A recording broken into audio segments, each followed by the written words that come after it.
Hey guys, welcome back to the channel. This is story about What If Naruto Awakens Fox Bloodline Part 1. Before I start, please do support for more amazing content and comments for Part 2.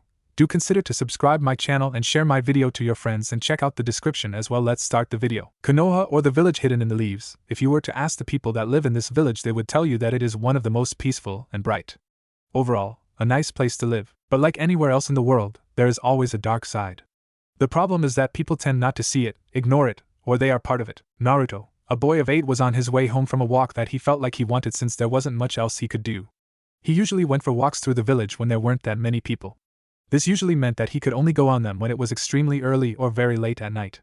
This was the latter of the two. He was looking forward to getting home and going to bed since that meant he would meet the only other being who actually cared about him. A massive fox that went by the name Kurama. He didn't know when he started dreaming about this fox or where he got the idea, but he was always happy when he had those dreams.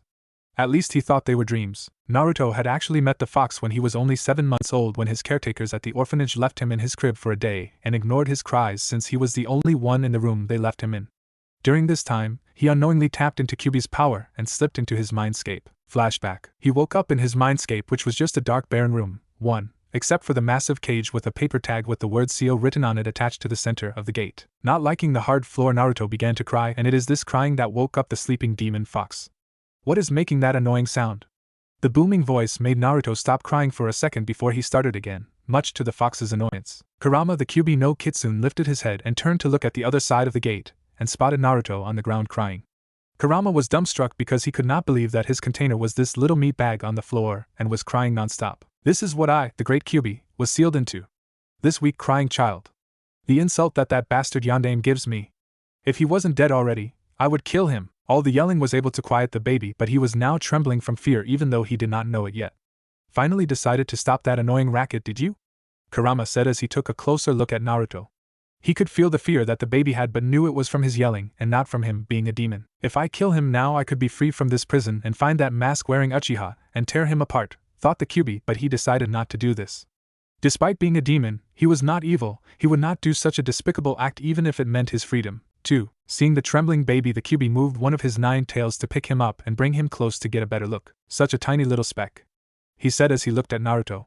Naruto himself stopped trembling, stared at the fox's muzzle, and being so close to it, started slapping his nose and giggling. Kurama just stared at the giggling baby and smiled, showing his sharp fangs, which just gave Naruto something else to slap. No fear or hatred, just a blank slate and giggles. Kurama stated with a chuckle as he laid his head on his hands/paws as well as lowered the tail, holding Naruto down next to his head. As he closed his eyes to sleep, he could feel Naruto begin to wiggle a bit before stopping and yawned cutely, signifying that he was seconds away from sleeping. Cracking open an eye, he saw that Naruto had fallen asleep on his tail. Knowing that Naruto would soon be leaving the mindscape, he himself started to drift to sleep. He might not be so bad if he stayed this small and quiet. Flashback end. That was just the first time Naruto interacted with the fox. Since Naruto had no idea how to enter the mindscape, he would randomly just enter without warning, but all of them were when he went to sleep in the room at the orphanage. He would fall asleep on his bed and immediately wake up in his mindscape. As he grew, he came to love appearing in there and meeting with the fox, who he soon began to play with. After the first 2 years, Kurama grew so fond of the child that he considered Naruto his kid. He even took it upon himself to teach the boy simple things such as speaking. Kurama rather enjoyed the time he spent with Naruto, letting the boy play with his tails, talk about whatever they could, and comfort the boy when he was sad. As he grew closer to the boy, he could not help but regret what his actions had caused to the boy.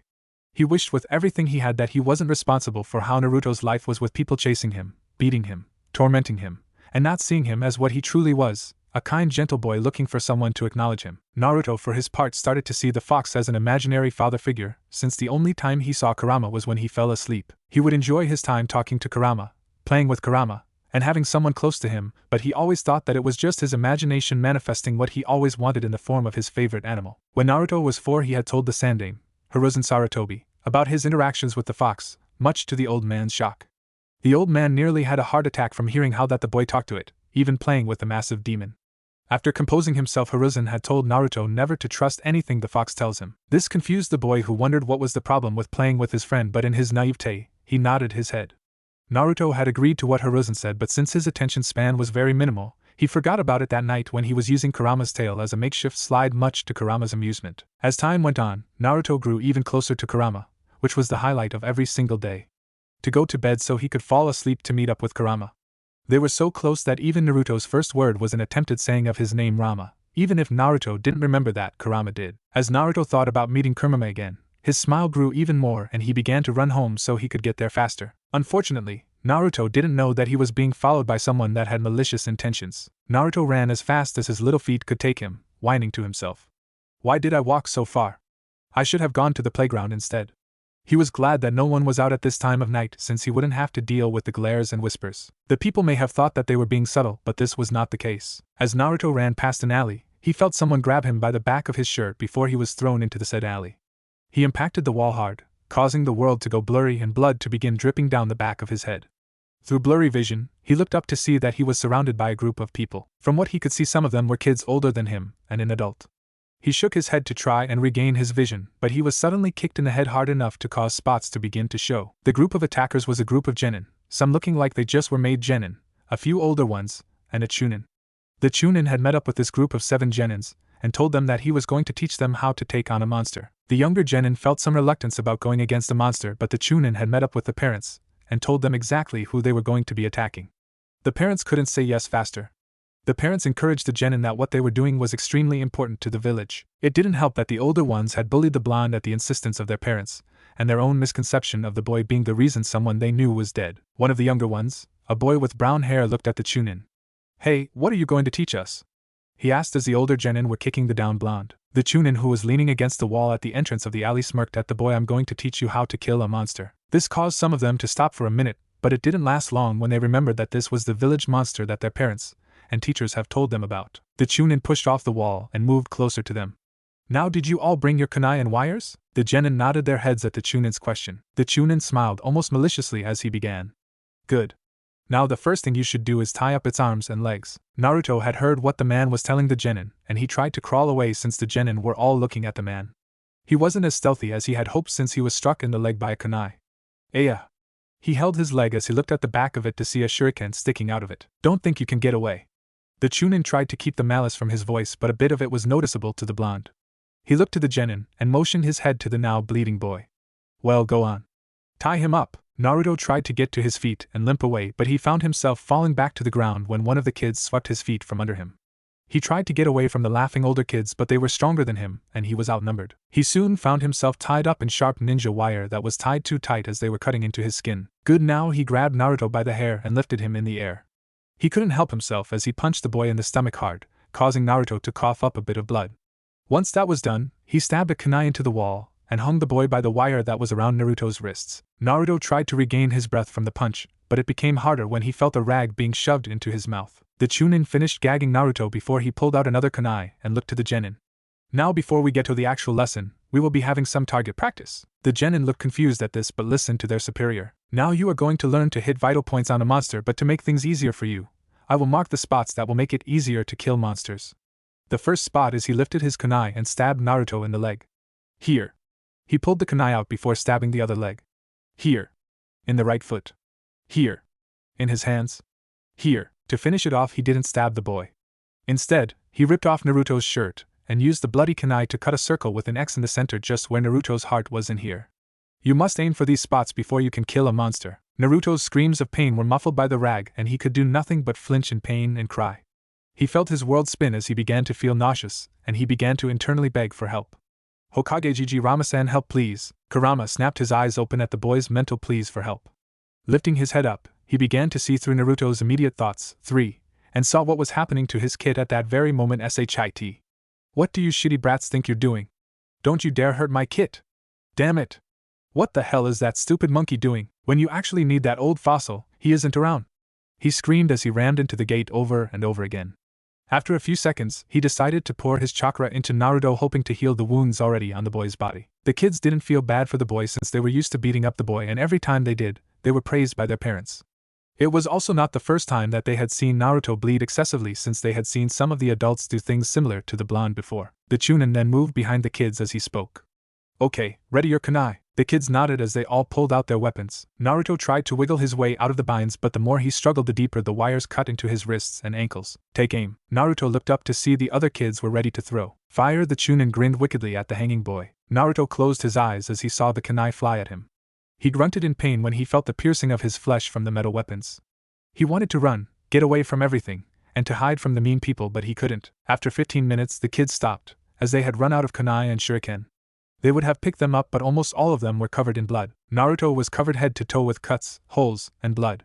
His breathing was ragged and he could not see from one of his eyes as a shuriken cut it as he tried to avoid it. He was fortunate enough that the genin were not masters at aiming, since they missed many times, and he was not hit in anything vital. The Chunin sneered at the fact that the kids missed the vital points, but he shrugged his shoulders as he looked at the kids.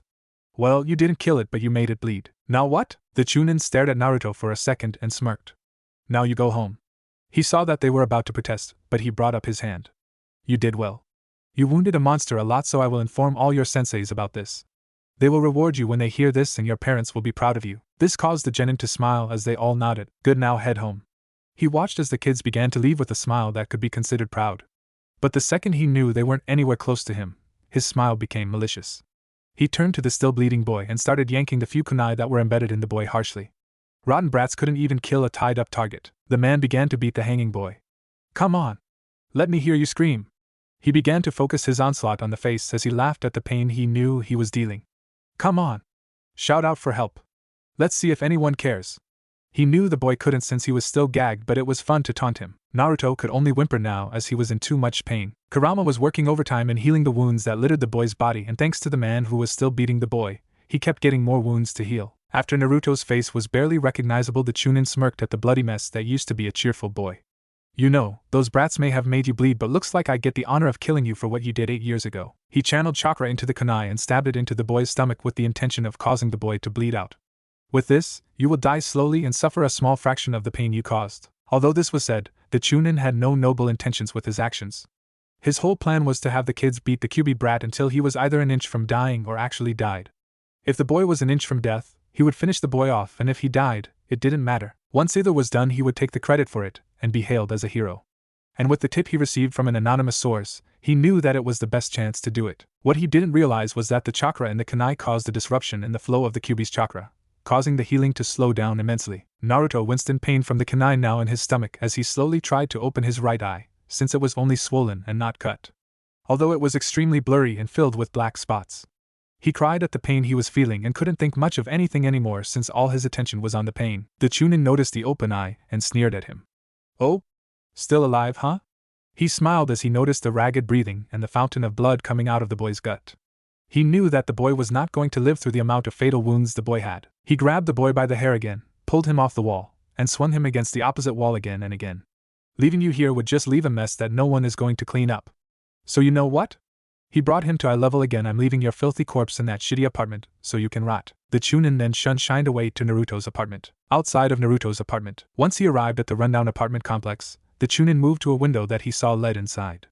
He then tossed Naruto through it, shattering the window and embedding some glass into the boy's back. You can die there on the floor, but who knows, maybe someone will check up on you and save your life, though who would ever want to check up on you?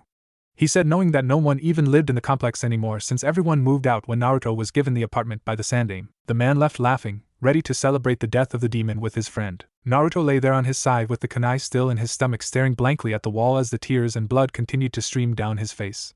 He began to lose the color in his face as he began to feel cold. His eyes were slowly losing the light in them, becoming dull and lifeless. He barely even registered the voice in his head. Kit? Answer me, Kit! Come on, Kit, hold on. Don't you dare give up. You said you would become the Hokage for this stupid village. Kurama screamed as he kept banging on the cage and released his chakra. Why isn't my chakra healing him? Kurama thought to himself, how can you become Hokage if you give up and die here? Kurama screamed as he slammed himself even harder into the gate, pushing as much chakra into Naruto, trying to heal him, and with a few tears dampening his fur under his eyes. What Naruto said next was something that shocked him because he hadn't been called this until now. Kurame-tu-cha, Naruto said with a smile as the light left his eyes. Naruto, Hiruzen was having a very bad week. Not only was he swamped with meetings with the council, who kept calling him for every little detail between land disputes and financial discussions to what they should have for dinner, the killing intent he was releasing. After that one was so strong that even the shinobi and the umbu present were having a hard time staying conscious. The civilians didn't last long. He was also riddled with piles of the bane of all kages, paperwork, so much of it that he hasn't had time to even read his favorite little orange book. He wanted to incinerate the piles just to be done with it, but his sense of responsibility stayed his hand from performing a cat-on jutsu.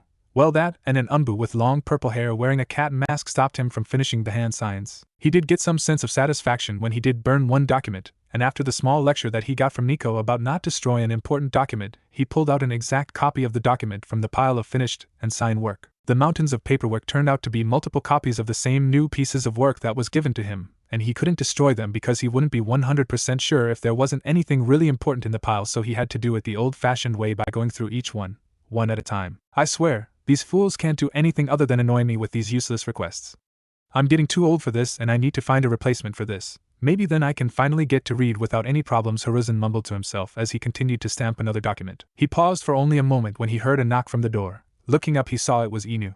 Inu was one of his high-ranking Umbu, easily recognized with his white gravity-defying hair. He is always described this way. Pretty good in my opinion. Inu, what can I do for you? Kakashi walked until he was a few feet away. Yes, Hokage-sama. I have returned from my mission and I am ready to give my report on it. When that was heard, the Sandaime was shocked because he didn't assign Inu to any mission. Kakashi, he said, ignoring Umbu protocol. What was this mission, and when did you leave for it? Kakashi looked at the Hokage confused, but it was not visible with the dog mask he was wearing. I left for the mission 8 days ago, and it was a reconnaissance mission in the Heron Bay to make sure that Kumogakure wasn't planning anything against Konoha. Though it seemed that everything was quiet, and no action was being taken to insinuate such a thing, Kakashi said, giving his report to the now stunned Hokage. This was a mission that the Hokage planned on having an infiltration team take, but was holding off on it since he didn't want to stress the relations between the villages, even more so since it was on thin ice as it was since the attempted kidnapping of the Hyuga heiress Hinata Hyuga. Kakashi, that mission was put on hold and was not meant to be taken. Are you sure that I gave you this mission? Kakashi nodded to the Hokage's question and pulled out the mission scroll that had his signature and stamp of approval. The gears were turning in the old man's head.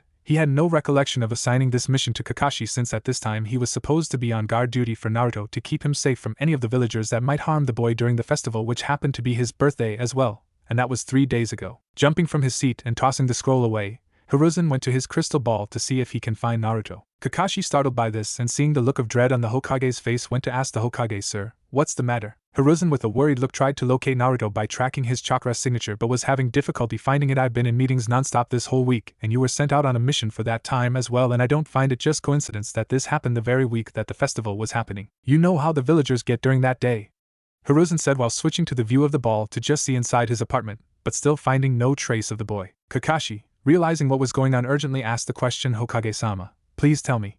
Where is Naruto-kun?" Hiruzen, looking at the one-eyed Umbu, said, "I don't know, I can't find his chakra signature." With a snap of his fingers, 2 more Umbu, Nico and Tenzo, appeared in front of the Hokage. "You 3 are to search the village for Naruto-kun. Start with the usual places he can be found. Inu, I want you to use your summons to track him." A resounding HAI was heard from the 3 as they disappeared from the office. As he went back to take a seat in his chair, one thought kept going through his head: please let the boy be alright. The Umbu searched the entire village looking for the boy from rooftops, street level, and businesses they knew he frequented, but found nothing. Inu checked Ichiraku Ramen, asking Tuchi and Ayam if they had seen the boy, but got too worried no from the pair, now even more worried for their favorite customer. Nico looked around the Hokage monument and found no evidence of him being there recently. Tenzo was jumping from rooftop to rooftop looking down on the streets of Konoha but found no trace of blonde hair. They spent the rest of the day searching but no luck. The next day, Irika was frustrated. He was on his way to Naruto's apartment to check on the boy since he hasn't been in class for the last few days. He was accompanied by the shy Hyuga heiress Hinata, who was insistent on coming. "You know you didn't have to join me on this visit, Hinata-san." Hinata, looking up, and her sensei answered in a meek stutter, "IW wanted to make sure that Naruto-kun was alright." Irika just accepted that and kept going, wanting to get this over with.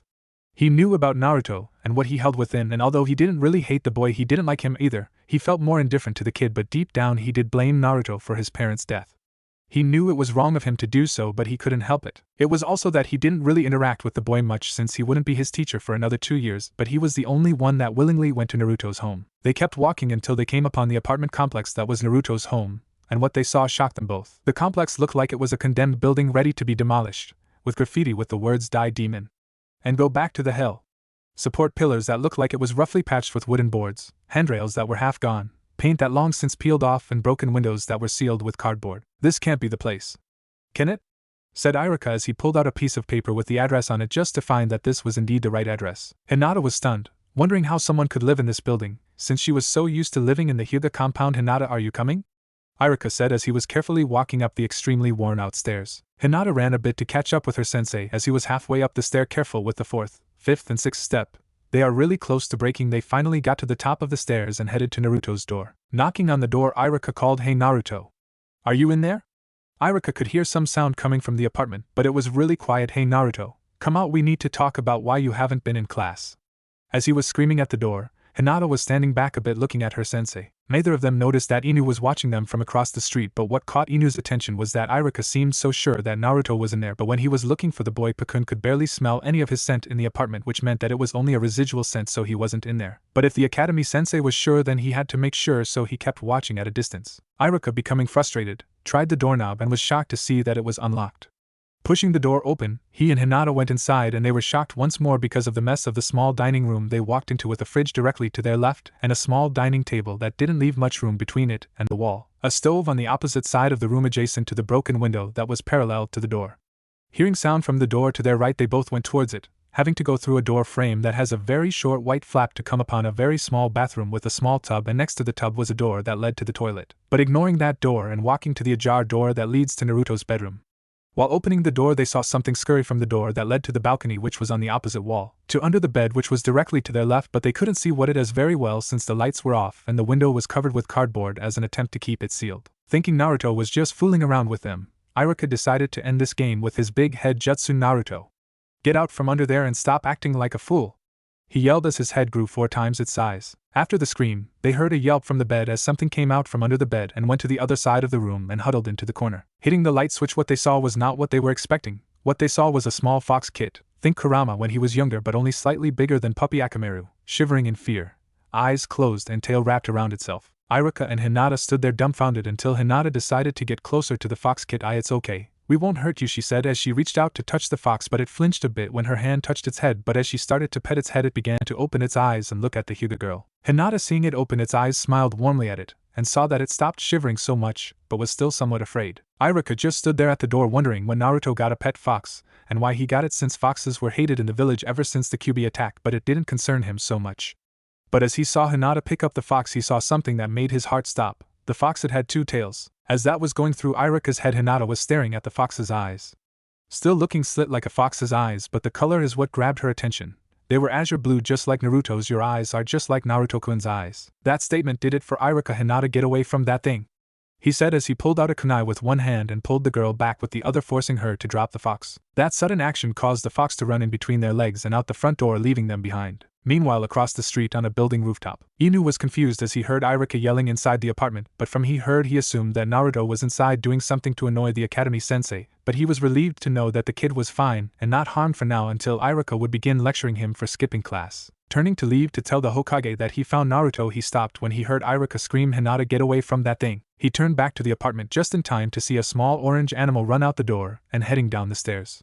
Looking closely, he saw it was a fox, but his eye widened when he saw it had 2 tails. Seeing that it is running to an alley right underneath him, he decided to cut it off before the alley exit. Jumping down, startling the fox, he pulled out a kunai ready to strike when needed. Startled by the newcomers, the fox turned around only to stop when it saw the other man coming up as well. Blocked from both ends, it didn't know what to do and went to the side of the alley to, clawing at the wall in an attempt to get away, but it wasn't working. Giving up on that, it just hid in some newspaper that was thrown away. Inu began pulsing his chakra in a certain pattern to signal his fellow Umbu and waited for them to arrive. 7 seconds later, an Umbu squad appeared at both his sides and pulled out their weapons, prepared to attack whatever Inu was facing, but everyone was stopped when Hinata ran past their legs and spread out her arms in a protective manner. What are you doing to the poor thing? Move aside, Hyuga-sama. We don't want to hurt you, said one of the Umbu. Though he didn't know what they were facing, he knew it wasn't the Hyuga girl. Put your weapons down, immediately, said an aged voice from behind the Umbu. Turning around, they saw it was the Hokage. What is the meaning of this, Inu? Why have you called for your Umbu squad? Sir, it seems that he was stopped when he heard a whine coming from behind them. Turning, they saw that the Hyuga girl had walked to the hidden fox, removed the newspaper, picked it up, cradling it as best she could, and the fox was shivering excessively with all eyes on it. Hiruzen, seeing the fox, widened his eyes when he saw the 2 tails. He would have signaled the Umbu to try and get the fox away from the girl, but he stopped himself when the fox started to calm down a bit as it looked into the old man's eyes, and he couldn't help but have a flashback of a young boy with the same color eyes looking at him. Umbu, hold your position, he said as he walked up to the fox and girl, keeping an eye on the fox. He noticed that as he kept walking, the fox started to relax a bit but looked at the old man with confusion in its eyes. Finally reaching the Hyuga girl and fox, he knelt down to them and looked into the fox's eyes. Umbu, stand down, he said in a soft voice. But sir, one of the Umbu said in urgency. It's alright, Inu, go get Hayashi Hyuga and tell him to meet me in my office as soon as he can. Inu left, obeying his Hokage, as Hiruzen placed a hand on the girl's. Okay, Hyuga-chan, we need to go to my office and have a small talk about what happened. Hi, Hokage-sama, she said as she clutched the fox a bit tighter. With a small smile, he shunshined away in a swirl of leaves and the Umbu left, going back to their duties. Irika, now left alone, looked towards the apartment building behind him and couldn't help but wonder what had happened to the kid and feel pity thinking that he was taken over by the Kyuubi. Everyone in the Hokage office were both tense and befuddled. Here was the Kyuubi, in their eyes, on the Hokage's desk, tapping on the Hokage's hat that Hiruzen put down, with its paw like it was trying to figure it out. Around the room were an Umbu squad, all with either kunai in their hands or ready to pull out their tantos and katanas. Hayashi, who was called to pick up Hinata, stood in front of her in a protective manner, unsure of what to do, until he decided that it was time to leave before something happened. Hokage-sama, if you would permit, I believe it's time for me and my daughter to be on our way. Hiruzen, taking his eyes off the fox, looked towards Hayashi. Very well, Hayashi-san, you may go about your business, but… Turning serious, the Hokage stood from his chair and looked the head of the Hyuga clan. You are to remain silent about this situation. Should the people find out about this, there would be mass panic throughout the village. Do you understand me? Hayashi, in understanding, bowed to the village leader. Understood, Hokage-sama. And I will make sure that Hinata understands as well. With that, Hinata bowed as well and they both left the office. Sitting back down in his chair, he looked at the fox once more, couldn't help but chuckle as the fox was able to get underneath the hat, and looked at the old man, and for a second he saw it again. A little blonde boy, wearing the hat, looking at him with the same colored eyes, saying, I'm going to be the best Hokage ever. Dadabayo. With the thought in his head, he decided to take a leap of faith. Naruto-kun? Is it still you? The fox just tilted its head, not understanding what the human said, but wagged its tail a bit. Depressed and realizing that the fox didn't know what he said, another thought came to mind when he saw the slightly wagging tail. Pressing the button on the intercom on his desk, he called his secretary. Yes, Hokage-sama, how may I help you? A female voice was heard over the intercom. Yes, please send for Inoichi Yamanaka for me, please, and tell him to come to my office and that it is urgent. Yes, sir. One of the Umbu, not getting what the Hokage was planning, decided to ask, Sir, why do you want Yamanaka-sama to come here? Pulling out his pipe and lighting it with a small bit of fire jutsu, he turned his chair sideways and turned his to look out onto the village. I'm taking a major leap of faith in possibly getting Naruto-kun back. 30 minutes later, Inoichi walked into the Hokage office. Hokage-sama, what can I do? He halted in his greeting when his eyes landed on the fox sleeping on the desk and its two tails twitching as it sleeps. Inoichi-san, I'm glad that you got here so soon. I have a task that only you would be able to accomplish, the Hokage said as he looked at the Yamanaka Jonin. Knocked out of his stupor, Inoichi asked, what would that task be, Hokage-sama? While still eyeing the fox a bit. I would like you to dive into the mind of this little fox you see before you, he said as if it was a normal request. Thinking this to be a joke, Inoichi couldn't help but chuckle a bit. Sir, you must be joking. To ask me to use my clan's jutsu to enter the mind of this two-tailed fox. Pausing for a second and a thought finally clicking in his head, he looks at the Hokage. Sir, is that the Kyuubi? Hiruzen, hearing this, gets up and does a few hand signs and places his hand on the wall, sealing the room in a privacy seal. What I am asking you to do is see if you can find Naruto in there, and if possible bring him out. But Hokage-sama, it's much too dangerous to do something like that. You don't even know if he is in there. His mind could have been taken over by the Kyuubi. Inoichi told the old man, thinking this was a horrible idea. Understanding where Inoichi was coming from but still holding on to hope, he responded, I understand your fears, but I believe he is still in there, maybe suppressed, but still in there. About to protest, but seeing the serious look on the Hokage's face, he relented. He chose to obey his leader, but he would pull out if anything goes wrong. Grabbing a chair in front of the desk, he put his hands in the jutsu hand sign. Before you go in, if you see any sign of the Kyuubi, or if the boy is truly lost to it, you are to leave his mind immediately. Now he was nervous if he had the Hokage confirming his escape plan. Stealing his nerves, he decided to get this over with. So he started, okay, here we go, mind transfer jutsu. After the jutsu success, his body slumped and everyone kept an eye on the two to make sure nothing bad happens. Taking a puff from his pipe, Hiruzen couldn't help but pray, I hope you succeed, Inoichi. Inside the fox's mind, Inoichi found himself surrounded by nothing but darkness. This can't be right. Any mind, whether animal, human or summon, should have some sort of build to it, but this mind seems like it has nothing in it at all. No memories, no personality, nothing. He began to walk in a random direction to see if he can find anything in this mind.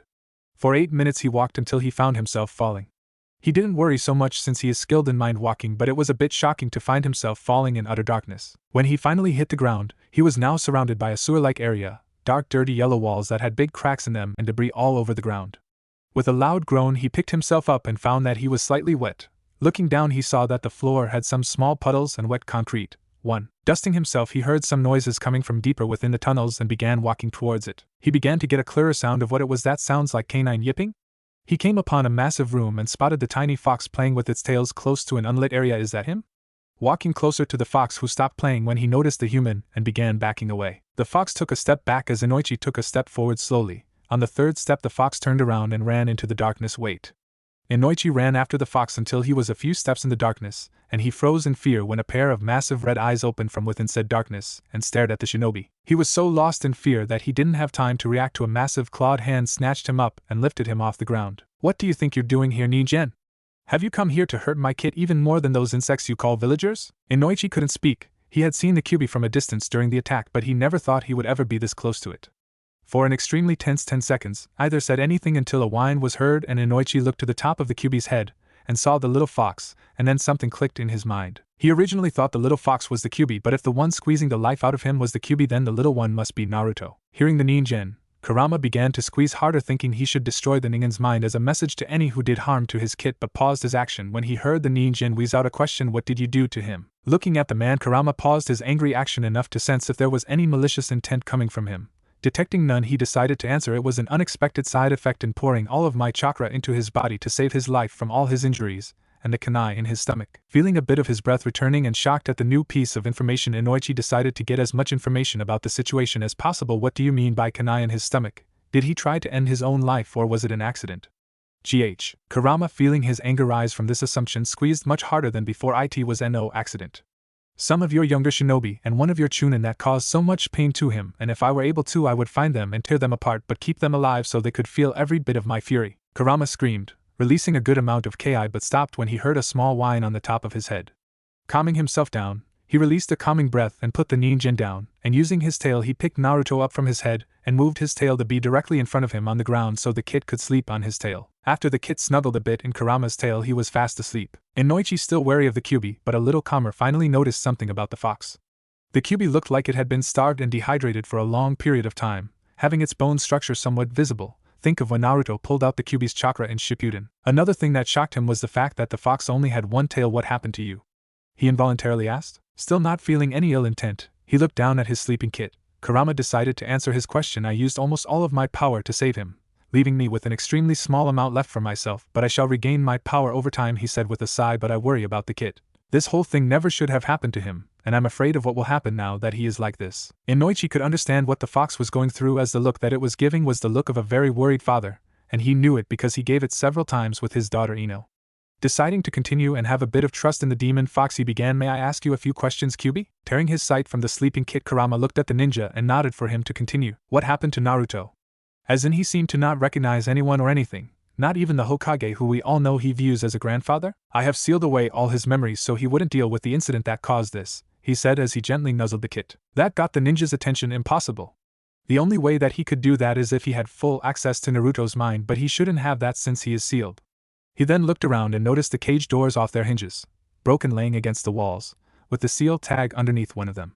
How did you break out of the seal? The Yandame's seal seemed impossible to break. Looking at the Ningen, he spoke. I was released from the seal just as his mind was falling apart. Feeling tired from all the talking, he decided that the conversation must end soon. I will be going into a pseudo-hibernation soon. So to help you understand what happened, I will be giving you the memory of what happened to my kit, and how I was released. Lifting a claw and moving it to Inoichi, slowly as to not startle him, he used his claw to remove the headband and placed the tip of the claw on the Ningen's forehead, and a flash of memories flowed into the Ningen's head. To a normal person, even a ninja, having memories implanted into your head would disorient them or knock them out. But the Yamanaka are ninjas of the mind, so Inoichi handled it pretty well. What he couldn't handle was the action done against the once boy, now fox kit by Genin, not much older than the once blonde and a Chunin, supposed future assets to the shinobi forces and someone that is meant to protect the citizens, including the young. The boy was the same age as his daughter, and no child should go through any of that. To say that he was furious was an understatement. He made sure to memorize all the faces that Naruto got a look at, and the Chunin that killed the boy. Yes, killed Naruto had died that night, and was brought back thanks to the Kyuubi. Now, with almost everything resolved, Inoichi was preparing to leave but had one final thing that needed to be resolved. Will you return Naruto's memories to him? As that was what I originally came here to do. Thinking about it for a moment, Kurama decided he would. I will return most of his memories, but I shall slowly give back a few of his more traumatic memories, and the memory of the incident, for his own benefit.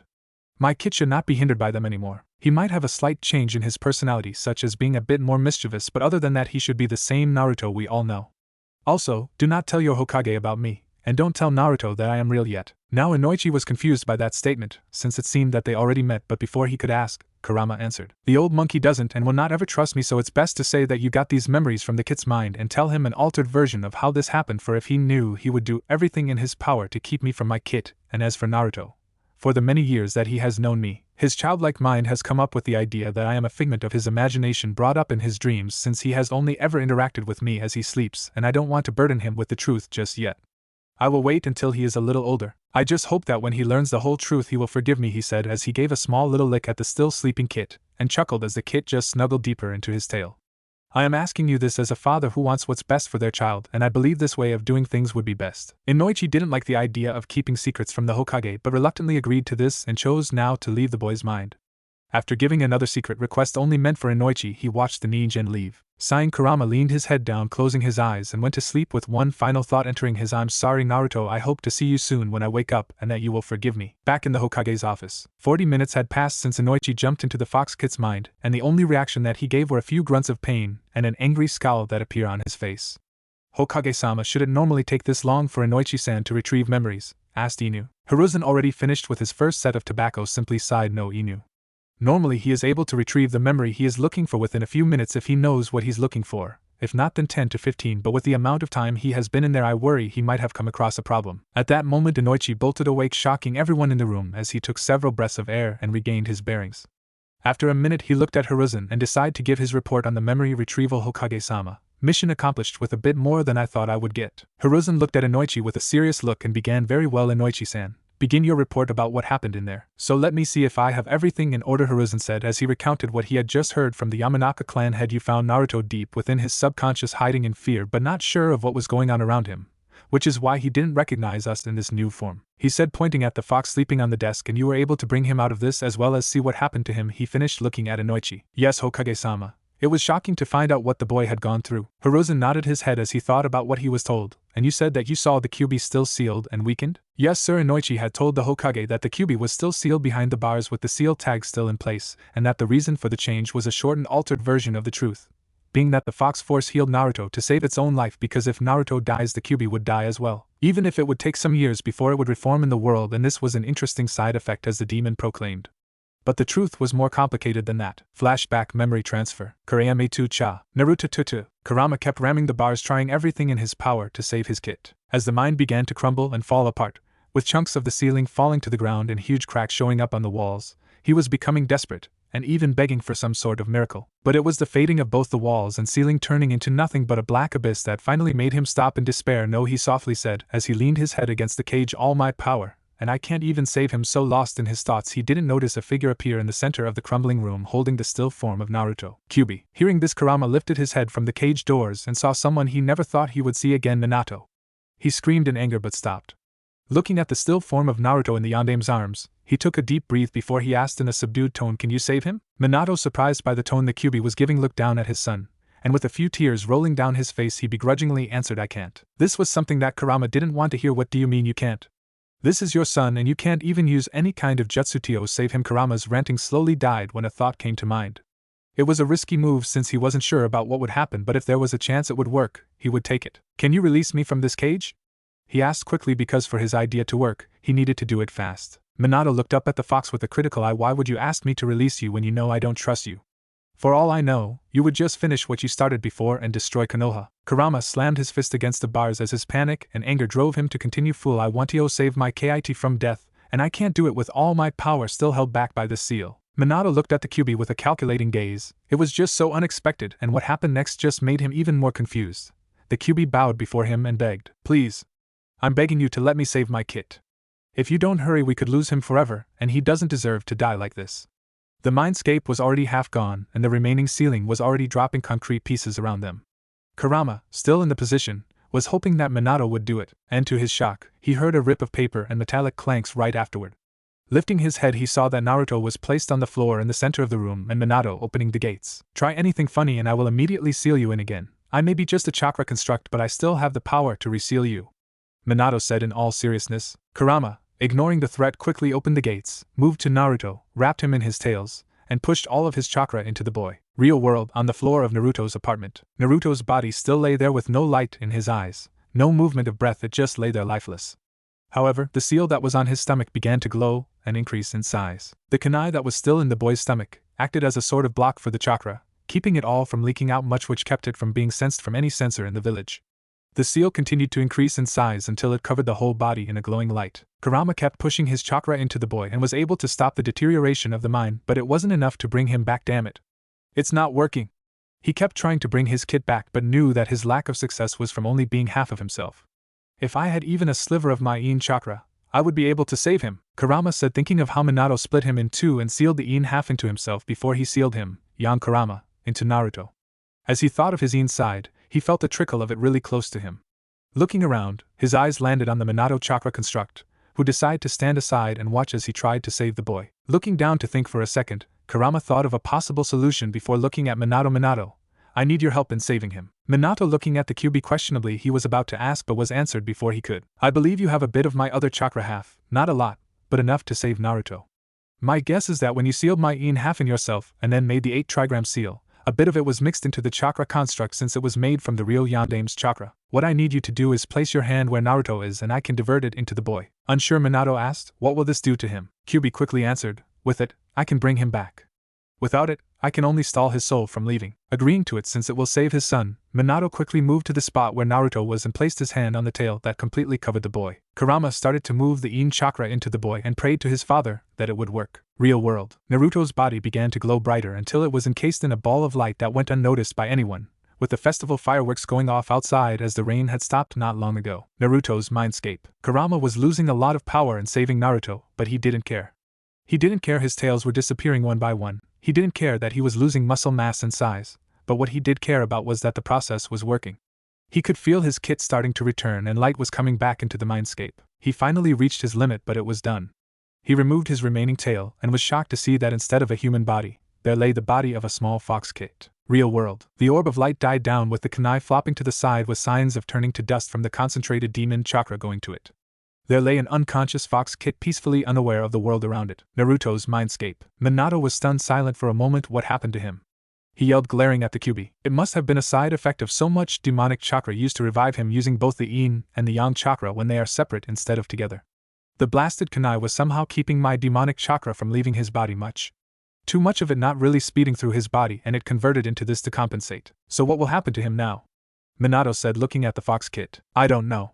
From what I can sense, he has become a Biju Jinchuriki. His body has become about 70% Biju and the last 30% is organic, which means he is a being made mostly of chakra.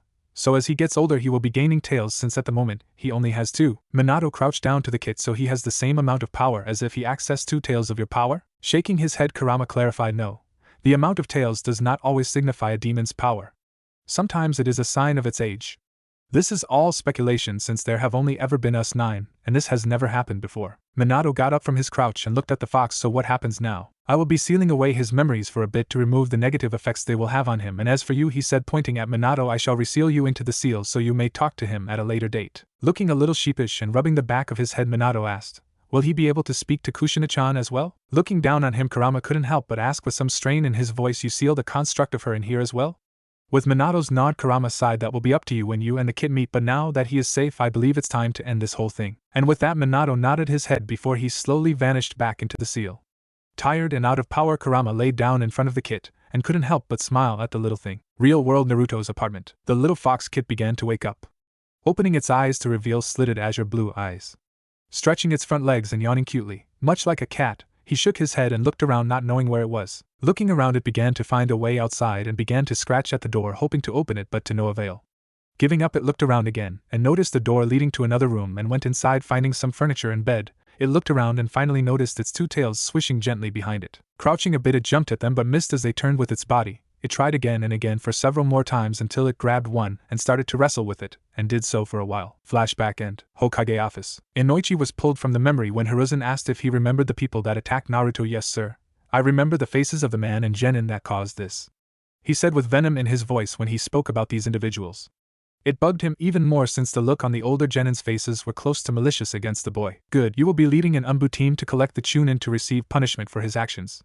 The genin shall be removed from our forces and banned from ever being shinobi of this village. The parents shall be brought in and questioned about the behavior of their children, and if it is found that they encourage this, they shall be punished by Ibiki for a month.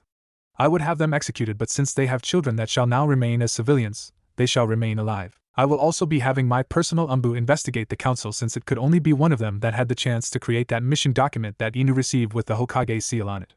This action is treason against the village and will not be tolerated, Hiruzen said with a stern look and well-concealed fury. Hearing this, Inoichi gave his request. Hokage-sama, with your permission, when we retrieve the Chunin, I would like to have a few minutes alone with him if you don't mind. Sir, quirking a brow, Hiruzen asked. Oh?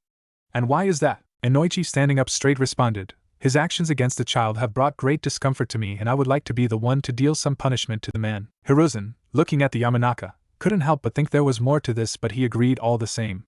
"Inoichi will have his time with the man.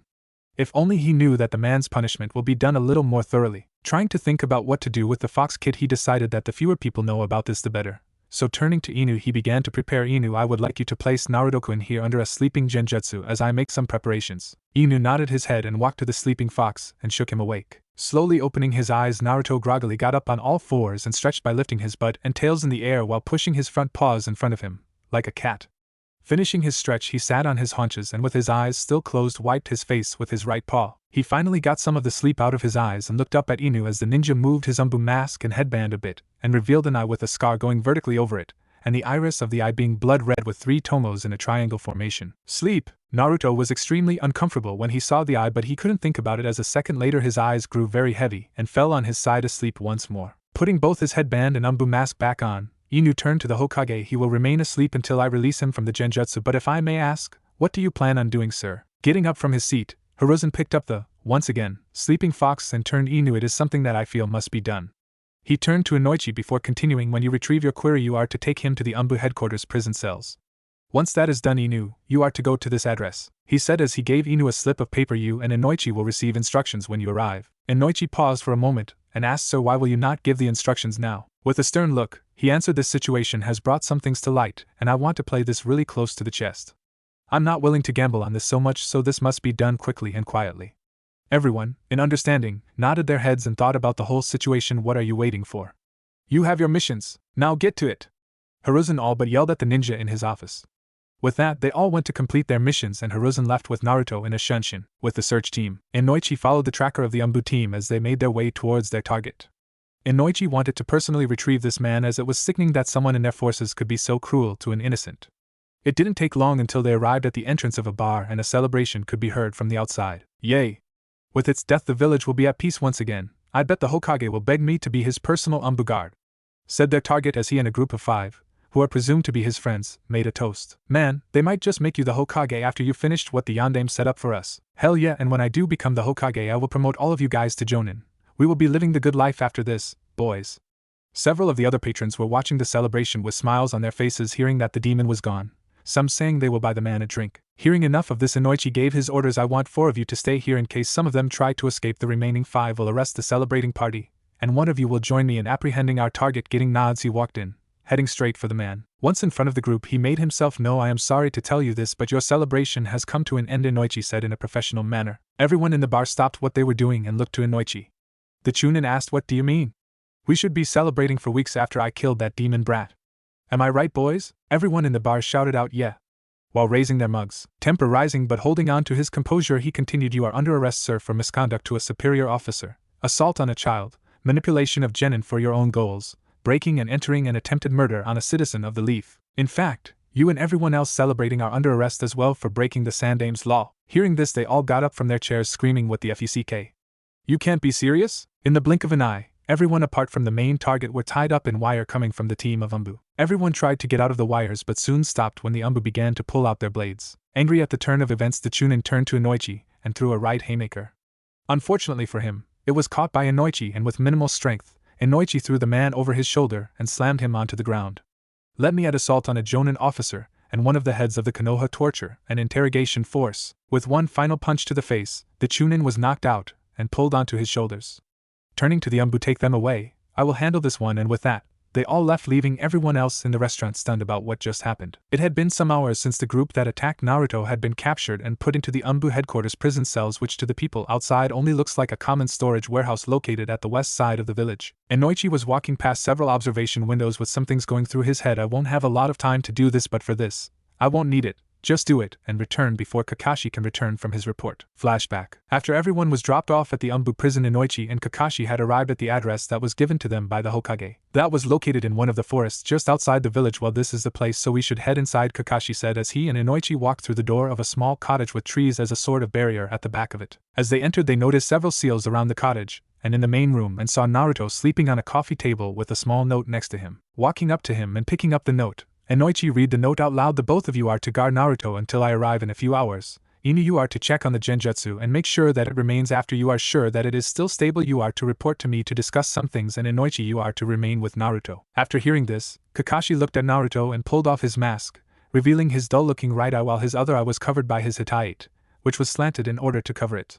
He pulled up his hitite and examined Naruto. It seems that the genjutsu is still strong and will still remain. I will be going to the Hokage to report that we have apprehended everyone and they are sent to the Umbu prison. Ibiki and Anko are set to go through them. After Kakashi said that, he placed his Umbu mask back on and shined away. Seeing that this might be the only chance he could get, he made his move. Waiting for a few minutes, he walked to Naruto and picked him up. Time to get the request over and done with. And with that, he placed the sleeping fox into his jacket's inner pocket and shined to the prison building. Flashback end. Inoichi kept walking through the halls until he saw Anko Mitarashi, who was looking through an observation window of one of the interrogation rooms. Noticing a scowl on the woman's face, he stopped next to her and looked into the room. So how many have you gone through? Not looking away from what was going on in the room, she answered the man, this would be my 4th one, and after another few more sessions with this one, I will move on to the next one, and then come back to this one after 30 minutes. She gripped her jacket sleeve hard as she thought about how many of the citizens were found guilty for encouraging the behavior of the genin. True, they were basically glorified mercenaries, and that at one point they would have to kill in a mission, but for genin to be so keen on killing one of their own just sickened her. It was the behavior of a bandit rather than a proud shinobi. Inoichi would have felt bad for this citizen, but after what they did, he held no sympathy. Looking into the room, he said one more thing before heading to his destination, give him a few more for the kid. Hearing this, Anko felt her anger rise even more and couldn't help but punch the window, and was silently thankful for the window being too tough to break. Her breathing became heavy as she spoke with much anger. They should be glad they get to live to see it. Were up to me, I would have them killed. They manipulated their own kids and taking their so-called revenge on someone that didn't do anything wrong. Taking a deep breath and pressing her hand on a certain spot on her neck, she continued softly, either of us asked for our curses or their hatred. Inoichi frowned at this when he heard it, but he knew he had something that needed to be done, so he left the woman to her own devices. He felt a bit of shifting in his jacket and thought to himself, she's right. You didn't deserve this at all, he thought as he left. Anko continued to watch one of the citizens they apprehended being eaten slowly by one of her larger snake summons, as he was screaming for his life. However, it went unheard since the room was soundproof. After a few minutes of walking, Inoichi saw his destination in front of him at the end of the hall. The Chunin found himself chained to the wall, covered in snake slime, and bleeding from several lacerations all over his body and unable to see since the room only had a small light bulb in the center of the room as well as his blurry vision. Hearing the door open, he lifted his head and saw the man that put him in there, and with what little strength he had, he glared at the man. You. How dare you put me in here on those false charges? Inoichi glared back and said nothing. All he did was grab a chair, that was barely visible in the corner of the room, and brought it in front of the man just out of reach as the Chunin began to flail wildly trying to get at the Yamanaka. Sitting down in front of the man, he got tired of the yelling, so he gently reached into his jacket and pulled out Naruto and set him on his lap, sleeping away. When the Chunin saw the fox, he paused for a second and then went even crazier than before and began to ramble, so it finally shows its true face. And why is that demon allowed to roam around the village now that it has showed its ga?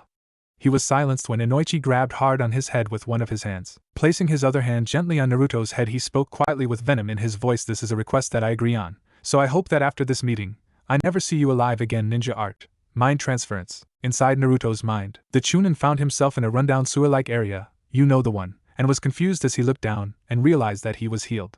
How the hell did I get here? Did that demon lover knock me out and toss me in here thinking I wouldn't find the way out? What an idiot, there is always a way out. Walking in a random direction, he headed deeper through the tunnels. He then found himself in a very large room and stood in the center of the room. Great, a dead end. Now I have to backtrack and choose another route. Turning around, he was about to go back the way he came but stopped when he heard some loud growling behind him. Turning towards the pitch-black side of the room, he felt a massive amount of ki directed at him, and got a vision where he saw himself being torn to pieces, and then another vision with his limbs being ripped from his body but still conscious. Tears running down his face, he couldn't tear his sight from the darkness where the growling was coming from. Then he saw them, the eyes opening and glaring straight down at him. He stopped breathing for 3 seconds staring at the eyes. When he regained the ability to breathe, he started to wheeze and fell back on his butt, never taking his sight off the eyes as they started to rise, never stopping its glare at the man. Warning, heavy injury ahead, though it's kind of mild really. The eyes started to slowly come closer to him, and out of the shadows, and he started to see what it was. First, a clawed hand came out of the shadows slamming into the ground. Second, a snout with razor-sharp teeth, the size of his whole body, that the man knew could shred him to tiny bloody chunks. Third came the long fox ears that did not seem that of a normal fox. Finally came the body that which completed the visage, what the man now knew for sure was the nine-tailed fox.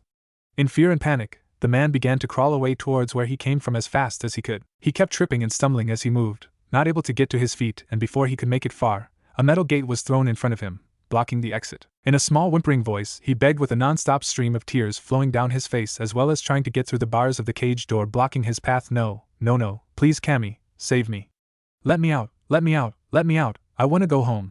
I won't do anything bad, please let me out or RGHH. He whimpered out before Kurama bit on his leg hard enough to cause bleeding but soft enough not to sever it. Kurama dragged the man back to the center of the room and let him go. The Chunin grabbed his leg as he saw the massive holes that the beast's teeth left. It took him a second to remember where he was, and he lifted his head in time to see a stream of fire coming towards him. Once the flames hit him, he screamed while he felt his skin being incinerated off him. He could feel his muscles melt into a sludge. His blood boiled rapidly inside his veins that were burst with boils from the heat. His organs blistered rapidly before breaking apart. He felt his lungs that were now deprived of oxygen crumble away. His heart had shriveled up before popping. Even his bones were not spared as they were becoming ash with the rest of what was happening to him. The entire thing felt like years were passing when it was seconds, but the pain was excruciating. After it was done, the Chunin's eyes shot open to see that he was still in the center of the room. Looking down, he saw that was still alive with no injury. I'm alive!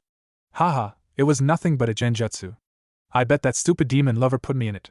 When I get back at him he will, He stopped his rant when the world began to spin before he felt his head hit something.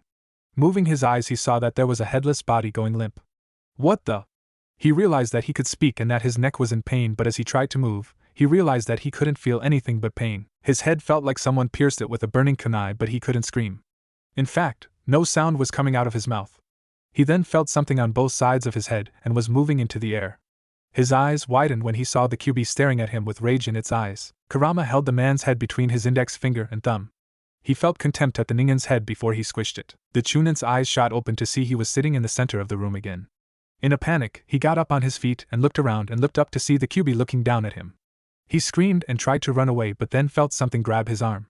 Turning his head he saw that the QB had grabbed his left arm in its fingers. When he felt himself being lifted he tried punching the furred fingers with everything he had but to no avail. He felt the fingers shifting a bit on his arm but didn't know what it was doing. He got his answer when the fingers shifted a bit more and snapped the bone in the arm. ARRGHH. He flailed at the fingers even harder, trying to get the now broken arm out of the demon's grasp. His flailing stopped when he felt his right leg being grabbed in the same manner as his arm. No, let me go, you no go de ARRGHH. His leg was now broken in the same manner as his arm. He could still feel the grasp on both his arm and leg and didn't know why it didn't let him go yet. His body started to move to a horizontal position, growling, "What are you doing?" he asked in a soft, hoarse voice. He got his answer when he felt his arm and leg being softly tugged in opposite directions. No, and no, please don't. He began to cry in fear as he felt the QB tug again, and again, each one stronger than the last. After 6 tugs or so, it became a slow pull and he knew what was coming up next. Don't do it, Cammy, please don't let this happen. GARRGHH. He felt both his broken arm and leg being ripped off his body with blood splattering on his face, and then felt a rush of air as he fell from a few stories. He felt the impact of the floor, and his eyes shot open again to find himself in a sitting position in the center of the room once more. The Chunin didn't even take the time to see around him. He just got to his feet and ran with all his might to where he thought the exit might be. After a few steps, he collapsed onto the ground face first as he felt immense pain from his legs. He would have looked back if it wasn't for the pair of legs that were cut from above the knee hit the ground in front of him. The blood from the legs created a puddle that his face was now in. He knew the legs belonged to him. For a reason, even he didn't know. He slowly reached out to them, but a brief sight of something white passing by and the arms he reached out with was severed from below the elbow. He stifled his scream but had more tears coming down his face as he brought the now stump to his chest as he used his only remaining limb to hold it close to felt his body being forced to lay on his back, and he saw a couple of white pointed objects heading towards him, and then he felt massive amounts of burning pain in his eye sockets. He would have tried to move his remaining hand to his eyes, but he then felt his remaining arm quickly separated from his body. Ayawaha.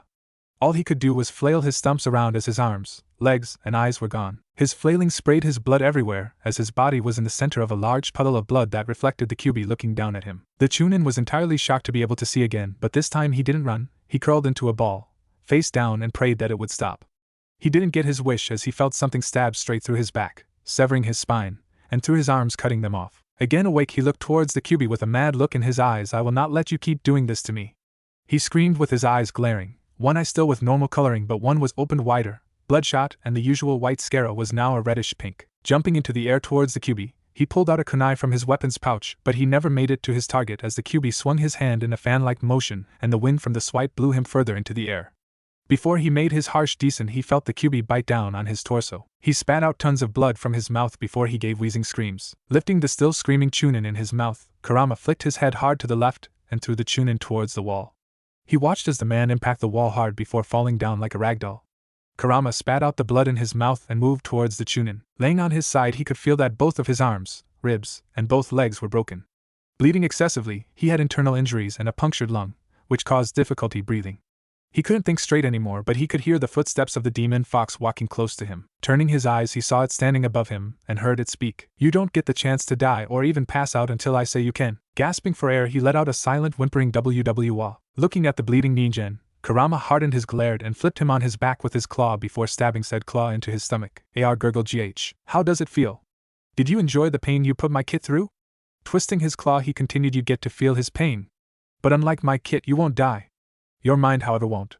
And with a growl he finished, "So I will be punishing you until I'm satisfied, then you have my permission to die." And with another twist of his claw he began. Warning end marker. Real world. Inoichi was glad he didn't see whatever it was the QB did, because after a few minutes the man began to convulse and bleed from the eyes, nose, and mouth. See no other reaction happen, he ended the jutsu, letting the man's head fall limp, and got up as he gently put Naruto in his jacket inner pocket and made sure he was as comfortable as possible. He began to walk out of the room, leaving the now broken man to hang by his chains until his execution. Walking out of the building, he had one final thought before he shined back to the hideout. "I fulfilled your request, QB. Unknown location." Hiruzen had finished what he needed with Kakashi. Afterward, put the final touches to his plan in secret, and was all ready for what he was going to do next. He left in a shushin and arrived at the hideout. Once he arrived, he saw that Kakashi was staring out the window on high alert, and Inoichi sitting on a chair with Naruto sleeping on his lap. "I see you both have completed your missions." They both turned to the Hokage and bowed as best they could. "Hokage-sama, are you here to move with this plan of yours?" Walking to Inoichi, he picked up the sleeping Naruto and began to walk towards the door. "Yes, I have finished up everything and you two are now free to go back to your usual duties." Hearing this, both ninja had to know what it was the Hokage wanted to do with the boy. "Sir, what are you going to do with Naruto?" Kakashi asked. Turning to the ninja, Hiruzen answered, "I'm going to return him to his original state," and with that finally said he shined away. Back in unknown location, Hiruzen now stood in a large room holding his hands in the Ram sign with Naruto laying in an intricate seal array in front of him. Focusing his chakra into the seal array, he began.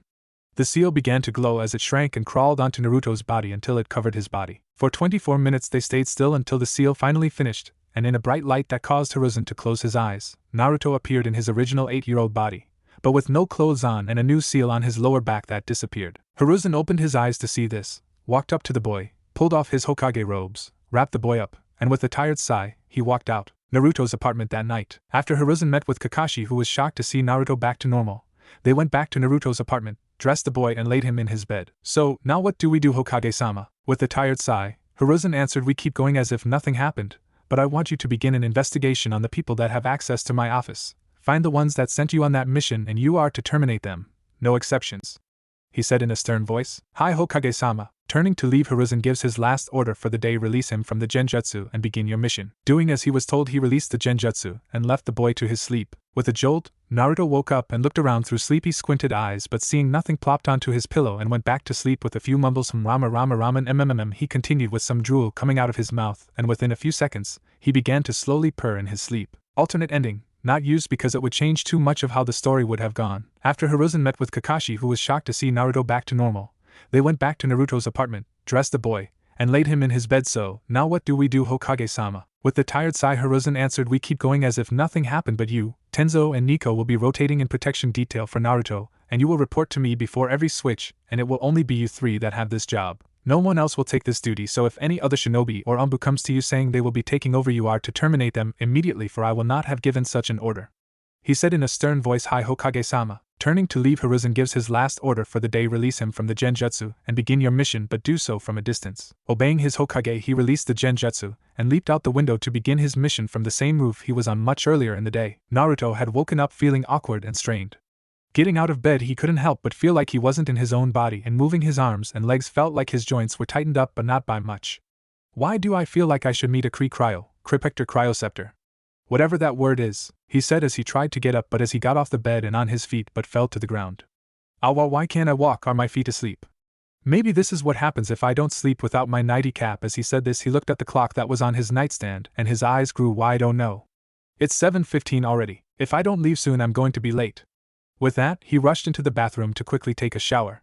After he finished the shower, he quickly put on a black shirt with a red swirl on the front, and white shorts that have a blue line going down the side. Once dressed, he saw the time was 7:40, which meant he had 20 minutes until class, so he ran out the door, quickly locking the door, and decided to take the back alleys to avoid the people's glares and harsh words and because it would get him there faster. Throughout all his running in panic, he never noticed that he was running on all fours and going at a much faster pace than normal. Arriving at the academy, and seeing that some kids were still outside, he figured he made it on time.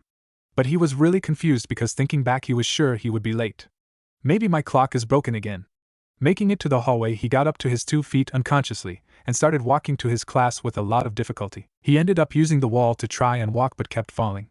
Finally making it to the classroom, he kept tripping and landed to all fours as he tried to make it to the back of the class. Much to his embarrassment, as the students in the class started laughing as his teacher said nothing to stop it and kept sneering at the boy. Making it to his seat, he just decided to keep his head down for the rest of the class.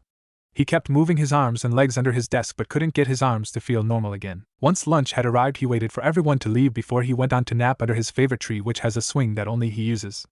After some difficulty in walking, he made it and leaned his back against the tree. He felt really uncomfortable around everyone. It felt wrong to be around a lot of people, like he no longer just felt the glares, he could feel the hatred, and he was starting to make him feel sick. But at the moment, leaning on the tree some distance from the rest of the students and teachers, he began to relax. Resting his head on the tree, he closed his eyes and began to try and relax. It wasn't until 5 minutes later that he really began to relax, as a scent he knew he hasn't smelt before but somehow felt somewhat familiar, the smell of lavender and vanilla. He couldn't help but smile when he smelt it. Ayano, hello? Opening his eyes, he turned his head to see a girl his age with white pupilless eyes looking at him in curiosity. Naruto looked at the girl and couldn't help but think that she seemed familiar and squinted his eyes and tilted his head, racking his brain to see if he could remember this girl. After a few minutes, he thought of it. Oh hey, you're the girl that was being bullied a few months ago, he said as he pointed at her, but in the back of his mind he felt that that wasn't really where he felt he remembered her. Hi, I want to thank Yu for saving me from that, and I'm sorry for what happened to your scarf, she said in a soft whisper as she bowed to him. Naruto was kinda taken aback with the show of respect to him, so he tried to tell her it's okay, you don't need to apologize to me, he said as he rubbed the back of his head but winced in moving his arms. He tried not to show it on his face, but he didn't do a very good job since Hinata gained a look of worry.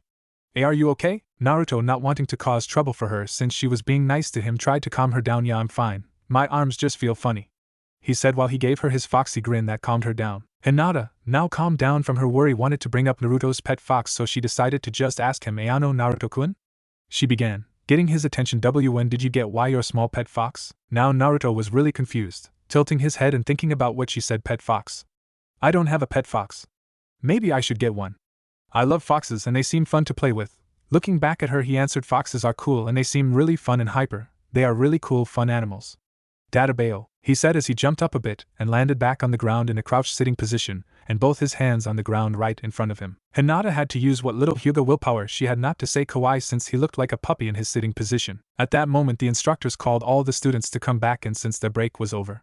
Knowing that they would be going their separate ways, they both gave their goodbyes and went to their separate class. Once Naruto had gotten to his seat, albeit late with his slow pace, Naruto started to feel agitated that his teacher kept calling on him to answer the questions even though there were many others who raised their hands to answer. He really didn't like it when the teachers picked on him, and even though it was boring he tried, but when he does ask for help they punished him, saying he is disrupting the class with his misbehavior. He began to think of pranks he could do against the teacher, and so began his pranking streak against not only his teachers but the villagers as well. When the school day ended, Naruto just wanted to go home since all day he couldn't move normally and was using a stick he found as a walking stick to help.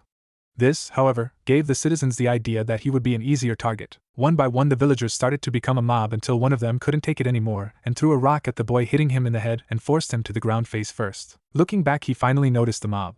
He hadn't noticed because he was trying to walk straight and felt really uneasy as he walked, but now that he saw it he became afraid. The mob started to run after the boy, and on pure instinct, he got up and started running on all fours with no real direction. The Umbu would have interfered with this if there were any Umbu around, but due to the investigation on the council, most, if not all Umbu members were all unavailable, so no one was around to stop it, and unfortunately the few that did notice hated the boy and just turned the other way. Naruto, moving on pure instinct, didn't realize that he had entered a forest just outside the south gate. He also didn't realize that he had lost the mob some time ago, but when he finally stopped he looked around, seeing he was in a forest. No longer feeling fear, he started to walk around and trying to find his way back to the village, but after 5 minutes of walking, he started to feel at peace in the forest. It was then that he noticed he didn't feel that weird feeling in his arms and legs, and looking down he realized he was walking on all fours. Oh, that's funny, he said as he began to run around, finding it fun and more comfortable for him. He spent 2 hours in the forest just enjoying running around and didn't realize that the sun was going down, but he stopped when he heard a voice behind. Naruto-kun, what are you doing out here? Turning around he saw the Hokage in his Hokage robes Ji-chan. He yelled as he ran to his grandfather figure. Hiruzen, however, looked a little concerned at the boy. Naruto, why are you walking like that? He asked as Naruto got in front of him. Naruto looked at the old man confused but then figured it out. I don't know why but my arms felt weird the whole day but it stopped feeling weird when I ran like this. Besides it's fun. Databao. He said as he ran in circles around the Hokage and laughing. In a stern lecturing voice, he got Naruto's attention. Naruto. You need to walk on your own 2 feet, not your hands. Naruto stopped and looked distressed by this. He tried to whine about it but a look from Hiruzen told him not to. Naruto, you can't go around like that, you must act like a normal person, which means no walking like an animal. Okay, Gigi, Naruto said as he got up and tried to steady himself. Good, now how about we go get some ramen since it has been a while since we ate together. He had to thank his many years of experience to not fall over when a yellow-haired bullet launched himself at his midsection, and with a small chuckle he shined to Ichiraku Ramen. Ichiraku Ramen stand. Once they arrived Naruto gave his casual greeting. I am Ne-chan. Tochiji-chan. 6 bowls of chicken ramen please. Out from the back came Ayam, a young 13-year-old girl with long, dark brown hair and large black eyes. She wore a white robe with the sleeves folded up. Hey Naruto-chan, we were worried about you when the Umbu were looking for you a few days ago. She nearly screamed as she brought him into a strong hug. Hey Dad. Naruto's back, and after that, an older man came out from the back. Tucci was a very kind and jovial man with a face that looked like he didn't know how to really frown, and even though his eyes seemed to always be closed, you can always tell you had his attention. Naruto. Good to see you, alright my boy, and Hokage-sama, pleasure to see you at our establishment. He said the last part with a bow. As Naruto sat there in confusion for hearing that the Umbu were looking for him, the Hokage decided to end the conversation before more questions were asked. The pleasure is mine, Tucci-san, and it was a small matter that was taken a bit out of proportion since for a moment, we couldn't find him. He said as he sat down looking at Ayam. Naruto repeated his order after his stomach decided to get everyone at the stand and a few passers-by civilians that thought an animal was loose in the village. You sure you don't want any miso ramen? It is your favorite? Tucci asked, a bit curious about Naruto ordering 6 bowls of the chicken ramen, and not even one of the boys' favorite. Miso ramen. Yeah, I'm just really craving chicken right now, Naruto said with a big smile on his face. As he and the Hokage ate their meals, the Hokage kept an eye on Naruto as he ate and noticed that the boy had some stiff movements and some trouble holding the chopsticks. Naruto, it seems that you are having problems in your movements. I would recommend getting back to normal as quickly as possible. Naruto, looking at the Hokage with noodles stuffed in his mouth, nodded his head cause he hated feeling like this but was too lost in his ramen. Meanwhile at the Hyuga compound, Hinata was walking to her father's office after a branch member went to fetch her. She was really nervous because her father never called her to his office unless it was a personal request or something from the Elder Council. Reaching to the door, she softly knocked and waited for permission to enter. When a stern enter was heard, she opened the door. She saw her father sitting on his knees in front of a low table with paperwork organized on each side. Walking till she was in front of the table and bowed low before she sat on the pillow set directly in front of the table and waited to be addressed. I wish for your confirmation on a certain fact that has been brought to my attention, Hayashi said without revealing any emotion on his face or his voice. Hi-o-to-san, she answered. In the academy, there is a boy by the name Naruto Uzumaki, correct? Hinata nodded her head as an answer. Well, you are to avoid any and all contact with the boy, Hayashi said, much to Hinata's shock. WWY. She exclaimed with a little more force but still not loud enough to be a shout. Hayashi, looking in his daughter's eyes, scowled slightly. This is an order from the Elder Council and I agree with the decision. The boy is nothing but trouble and you would be disgracing the clan's name if you speak to him. Hinata wanted to protest immediately but the look on her father's face told her that this was not up for debate, and nothing she said would change this, so with her head held down she gave an hi-o-to-san, and with that she got up and left the office and headed to her room. Once she made it to her room and closed the door, she laid down on her futon, grabbed the shredded red scarf from her nightstand, and shed her silent tears while holding the scarf in her arms at the loss of a possible new friend. Naruto's apartment. Naruto had arrived at his apartment after the meal he had with the Hokage and was starting to put on his PJs and went to his bed. After laying in his bed he couldn't get comfortable and kept tossing and turning. After 30 minutes he tossed off the blanket and grabbed the pillow and threw them both to the corner of the room. Getting up, he began to get on his feet and went to the kitchen with his arm sliding on the wall for balance. After getting a glass of milk that still hasn't gone bad, he got back to his room but grumbled as he saw his pillow and blanket in the corner of the room next to his bed, since there was a 4-foot gap between the wall and the bed. Walking to them, he got back on all fours and grabbed the blanket, but before he picked them up he paused, since now that he was walking in a more comfortable way the tiredness finally hit him, so all he did was leave the blanket, crawled on top of the blanket and pillow and curled up on himself much like a dog and fell asleep in a more peaceful manner and started purring. Deep in the forest just outside Konoha we see something running through the trees with great speed. Zigzagging and dashing with some other animals joining the race, we find that it had blonde sun-kissed hair, wearing a short-sleeve orange shirt with white stripes going down the sleeves and side, beige shorts and blue sandals flailing around on his shoulders. Finally stopping close to the gate, but still hidden behind the trees, we find a now 10-year-old Naruto with a huge smile on his face. Looking behind him, he saw the small group of foxes stop behind him. With a boisterous laugh he spoke, he looks like I win again, I'll see you guys later. Waving goodbye as they left back into the forest, he pulled his sandals off his shoulders and put them back on his feet, and began to sneak through the gates, making sure not to be seen coming through. Once he reached closer to the crowded streets, he began to walk normally. It had taken him over 2 months to get back to walking on his 2 feet without tripping all the time, and although he could walk normally now, he always found it more comfortable to walk and run on all 4s. He could not, however, sleep in the same bed anymore. He had fashioned himself a pile of pillows and blankets in the corner of his bedroom to sleep in, so now the bed is just for show, and even if he has gone back to acting more normal, not everything that happened to him were happy. In fact, his life only seemed to get a little bit better on some days and then worse on others.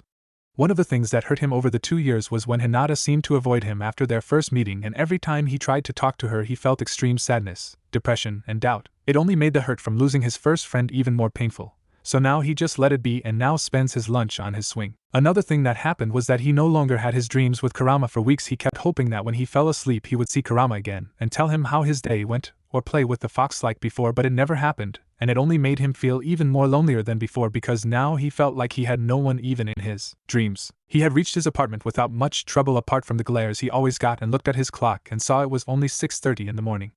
Guess I should go see what Hokage Gigi wanted to talk about. Growl, maybe he will offer me breakfast again, he said as he blushed in a bit of embarrassment, and rubbing the back of his head. After putting on a clean pair of the same clothes and throwing his sandals to hang on his shoulders, he left his apartment. Going to the back alley and looking around to make sure no one saw him, he concentrated a bit before he was engulfed in a puff of smoke, and out of the smoke came a red 3-tailed fox with long ears that had the inside coated black that went all the way to his blue slitted eyes. Encircling them, he only grew a bit, so he is about twice the size of puppy Akamura now. Shaking his body a bit, and making sure his sandals didn't fall off his shoulders, he looked at himself, and with his foxy grin he started running through the alleys at a decent speed. It was a year ago, when his class learned to unlock their chakra and about the 3 graduation jutsus, which were the Henge Jutsu, which was an illusionary jutsu that coats you in an illusion to alters your appearance, the Kawarimi Jutsu that allows the user to replace themselves with any object in range, and the Bunshin Jutsu which creates clone illusions, making it seem like there are more of you. Although he tried to learn the 3 as soon as possible, he could only get the Henge and Kawarimi and was terrible at the Bunshin, but it didn't stop him from trying to take the graduation exam early at the end of last school year, but he failed because of his poor academic scores and the failed Bunshin he performed, that created dead-looking clone that looked like it was melting. Even with that depressing day in his head, he kept his smile, especially when he used the Henge and Kawarimi a lot, the former more than the latter, and even though it is said that the Henge is just an illusion, Naruto's Henge were solid, making it more of a transformation than an illusion. The thing about it was that his first attempt wasn't even what he was trying to turn into.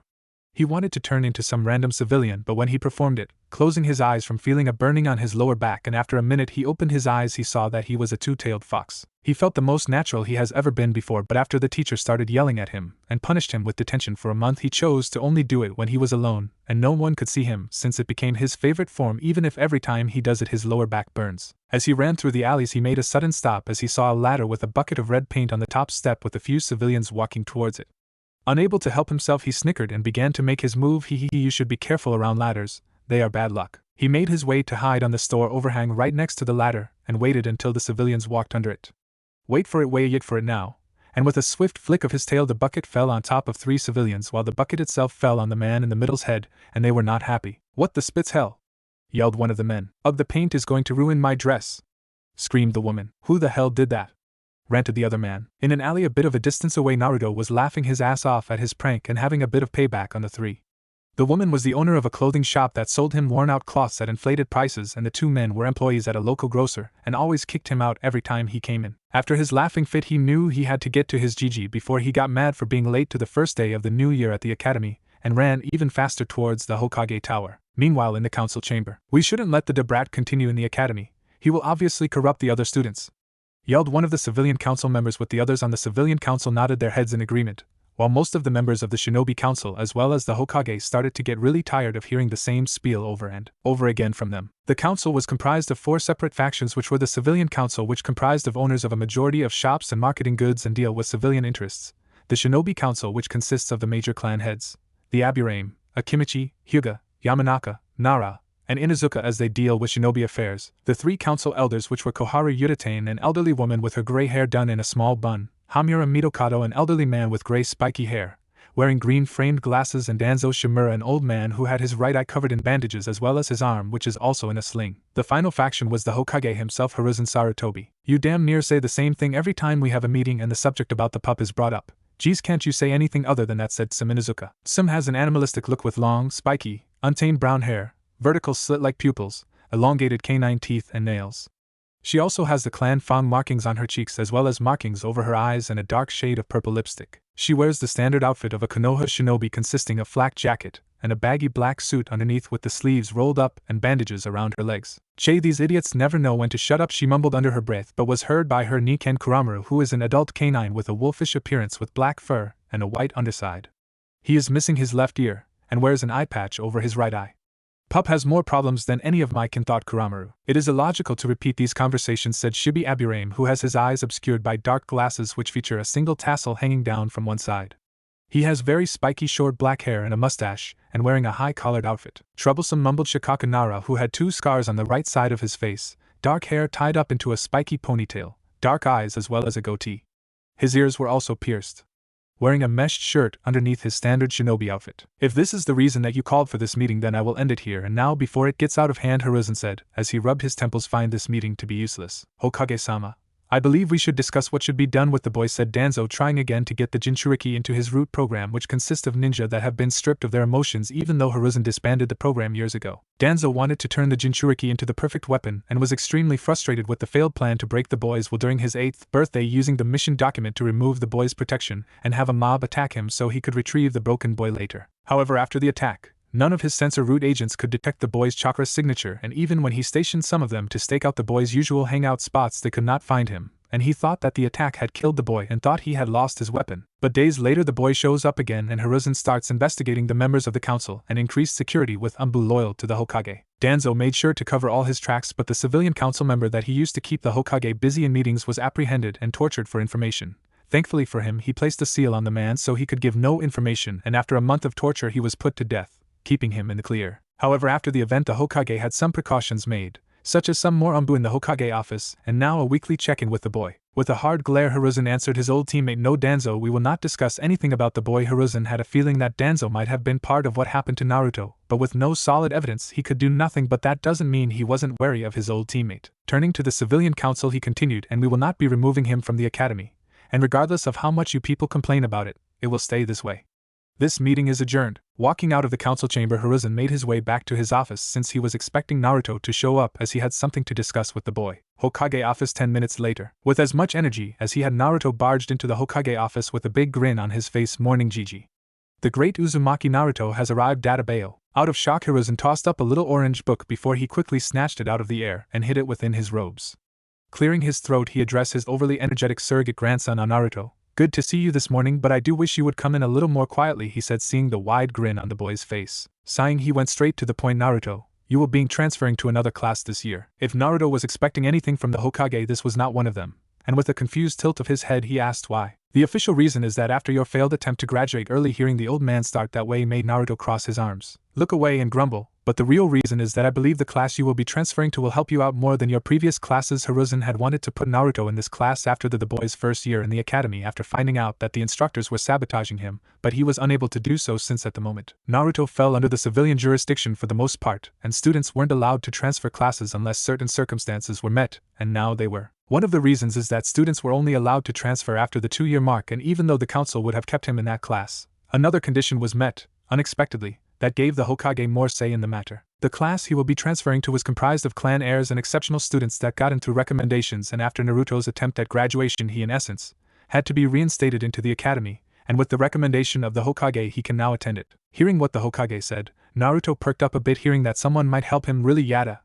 He started to jump up and down a bit. "Calm down, Naruto, so I can give you the note you need to give to your new sensei." Stopping, standing up straight, and giving a mock salute, and a semi-serious look. "Hi. This boy is testing my sanity more than this bloody paperwork ever did." Pulling out a slip of paper from the top drawer of his desk, he gave it to the boy and told him the classroom he will be part of. "Hopefully your meeting with Iruka-san will be better than your first meeting." "I don't think I ever met the guy, so wouldn't this be my first meeting?" Naruto asked, tilting his head with a question mark popping out of it, thinking about what the Hokage said. Sweating a bit, the Hokage coughed in his hand. "Yes, you are right. Sorry, Naruto, I had other things on my mind, damn it. I'm getting too old for this. I almost let the secret slip. He watched as Naruto left his office, turning to face the window to watch Naruto leave the building, and felt dread when he saw Naruto walk into an alley and hinged into a three-tailed fox before running through the alleys towards the academy, which wasn't very far away. Oh, please don't tell me the seal I placed is breaking. Hiruzen's mind was going a mile a second trying to think of what went wrong with the seal. Now, he wasn't a seal master. In fact, he was only a decent user of them, but when he put the seal he couldn't have anyone else do it, and even when he did the seal he was really concerned that it might not work. All the seal did was pull the Kyuubi's chakra that was being used in the Yondame's seal and the boy's own chakra and make it a permanent henge, and because the boy's chakra became extremely dense it became more of a transformation jutsu that made the boy look normal as well as move normally, but when he saw the boy afterwards he noticed that it didn't completely work since Naruto couldn't walk or move normally. Now that he saw Naruto turn into the fox he feared even more for the boy. This is not good. Moving to his crystal ball he found the boy running through the alleys before he stopped close to the academy and changed back into his human form, and then put his sandals back on before walking to the front gate of the academy. The seal might still be functioning correctly, and he just henges into that form subconsciously, or it just might be a coincidence, he thought as he walked away from the crystal ball, sat down on his chair, pulling out his pipe and began to smoke to try and calm his nerves, and with a sigh, that boy is going to be the death of me. Iruka's classroom. Iruka was looking over his student roster, making sure that all his students were in the classroom, while his teaching aide Mizuki was getting the material ready, and although some of his students were not present, all the clan heirs were present. Looking at the classroom with the seats set in 3 columns and 4 rows with stairs in between the aisles, he looked over the heirs, taking note that they haven't changed much in the 2 years he has had them. The first one of note was Sasuke Uchiha, sitting in the front on the right column next to the window, the prodigy of the class and last of his clan. He never interacted with any of his fellow classmates, and ignored them as if he was superior to them, and none of them were worth his time, which was shocking to see in someone so young. The next one was Kiba Inuzuka, sitting in the second row center column, a scruffy-looking boy that had a hot-headed personality. He had just gotten his Nikken partner Akamaru not that long ago, and although he still had some trouble with the pup, they were still learning, so they would make great partners much like the rest of his clan. Sitting right next to Kiba was his friend Shino Aburame, one of his more stoic students much like the rest of his clansmen, and although he comes off as cold, it is just in the clan mannerisms, and is always willing to help out in giving some sound advice. Sitting in the third row on the left column were Choji Akimichi and Shikamaru Nara. Shikamaru was the typical Nara, lazy, but underneath that they were extremely intelligent but would rather sleep, saying it was too troublesome to do some activities. Choji was a soft-hearted boy who always had a bag of chips in his hands munching away, and like any Akimichi, never say they are fat or you will learn the hard way that the word is taboo. Looking at the front seats next to Sasuke was Ino Yamanaka, sitting with her friend/ex-friend Sakura Haruno. Ino was a platinum blonde and the gossip of the class. She loves to talk about all the latest trends going around, and if there was some sort of secret going around she would do everything she can to find out about it. She may come off as bossy and snooty, but she is really a caring girl, even if she broke her friendship with her friend Sakura for trying to get the attention of the last Uchiha. As for Sakura, she was much like Ino in terms of reasons. She also broke off her friendship with Ino as they were competing for Sasuke. What makes her different was her long pink hair held in a red bow and loud voice. At most times she can be considered polite, but when something irritates her she begins to scream and in some cases hit, but most of it is set on her former friend Ino. Speaking of broken friendships, sitting in the back in the last row in the left column by the wall all by herself was Hinata Hyuga. Iruka had seen how she interacted with Naruto during the incident, and when they met again at the school, he thought that they would have a strong friendship, but the day after that, Hinata began to avoid the boy, and what he thought would become a bond between the two had died before it even started, and from what he saw it hurt both of them. Hearing a knock at the classroom door, he shook his head of thoughts and walked to open it. Meanwhile, with Naruto just outside the classroom, to say that Naruto was nervous was an understatement. He never really liked meeting new people in the village because every time they saw him he always felt extremely distressed and agitated, but he always hoped that he might meet someone that doesn't make him feel that way. Taking a deep breath, he knocked on the door and waited for the teacher to open the door. As the door opened, he saw a dark skin-toned man with a scar that went across his nose, and when the instructor saw him he got that bad feeling. Not much, but it was there, and somehow knew he would be just like the other instructors. Pushing the thought aside, he handed the slip to the teacher, who was still in a state of surprise. Iruka didn't expect to see the boy he was just thinking about, but quickly gained his wits when he read the slip of paper with the details about the transfer that he actually forgot that the Hokage told him about it 2 years ago. Telling the boy to wait until he is called and he goes back to the front of the class. "May I have everyone's attention?" he said, but the students kept talk amongst themselves. Everyone. Still nothing. And with a sigh he uses his own personal jutsu, the big head jutsu. Everyone shut up, and with that they all became quiet and gave Iruka their attention. "Okay everyone, it seems we have a new student joining us today, you can come in now." Naruto walked in a bit nervously until he stood next to Iruka. "Well, go ahead and introduce yourself," Iruka told him as he took a breath and gave his introduction. "My name is Naruto Uzumaki, and I'm going to be the Hokage Dadabayo," he said as he regained some confidence, but he didn't expect the entire class, save for a few to start laughing at him, which really dampened his spirits. Pfft, what an idiot, thinking he could be Hokage. What kind of introduction was that, haha? What was that he said at the end of his sentence, ha ha ha? Looking around he noticed that some of the others weren't laughing, such as a platinum-haired girl, a boy wearing sunglasses, a boy that was taking a nap, the boy sitting next to him eating chips, but the last one made him a little more depressed. It was Hinata.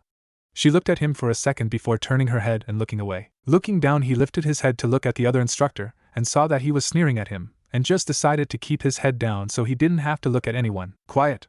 Okay, Naruto, find an empty seat to take, and with that Naruto made his way to the back next to the window where no one was sitting and just sat there with his head laying down on his arms, tilted so he could stare out the window. Irika, seeing this, kinda felt bad for the boy but decided to leave him alone for now and started to do his lecture. During their lunch break, Naruto was found swinging on his swing under his tree, thinking to himself, if this was what was going to happen, maybe I should have just skipped class like I did before. So lost in thought he didn't notice someone walking to the side of his swinging. Maybe I should go and see if there are any pranks I could dash. You know, if you go too high you might fall and hurt yourself, spoke a female voice. So shocked about the voice he let go of the swing as he was at the high point of his forward swing and fell to the ground face first. Slam and PHM he screamed and then gave a muffled grumbles as his head ended up buried in the ground with his legs flailing around. Giggle. Hearing a girl giggle, he pulled his head out of the ground and looked at the newcomer. It was the platinum blonde girl that is in his class, and she was trying to hide her giggles at the ridiculous scene she just saw. I told you.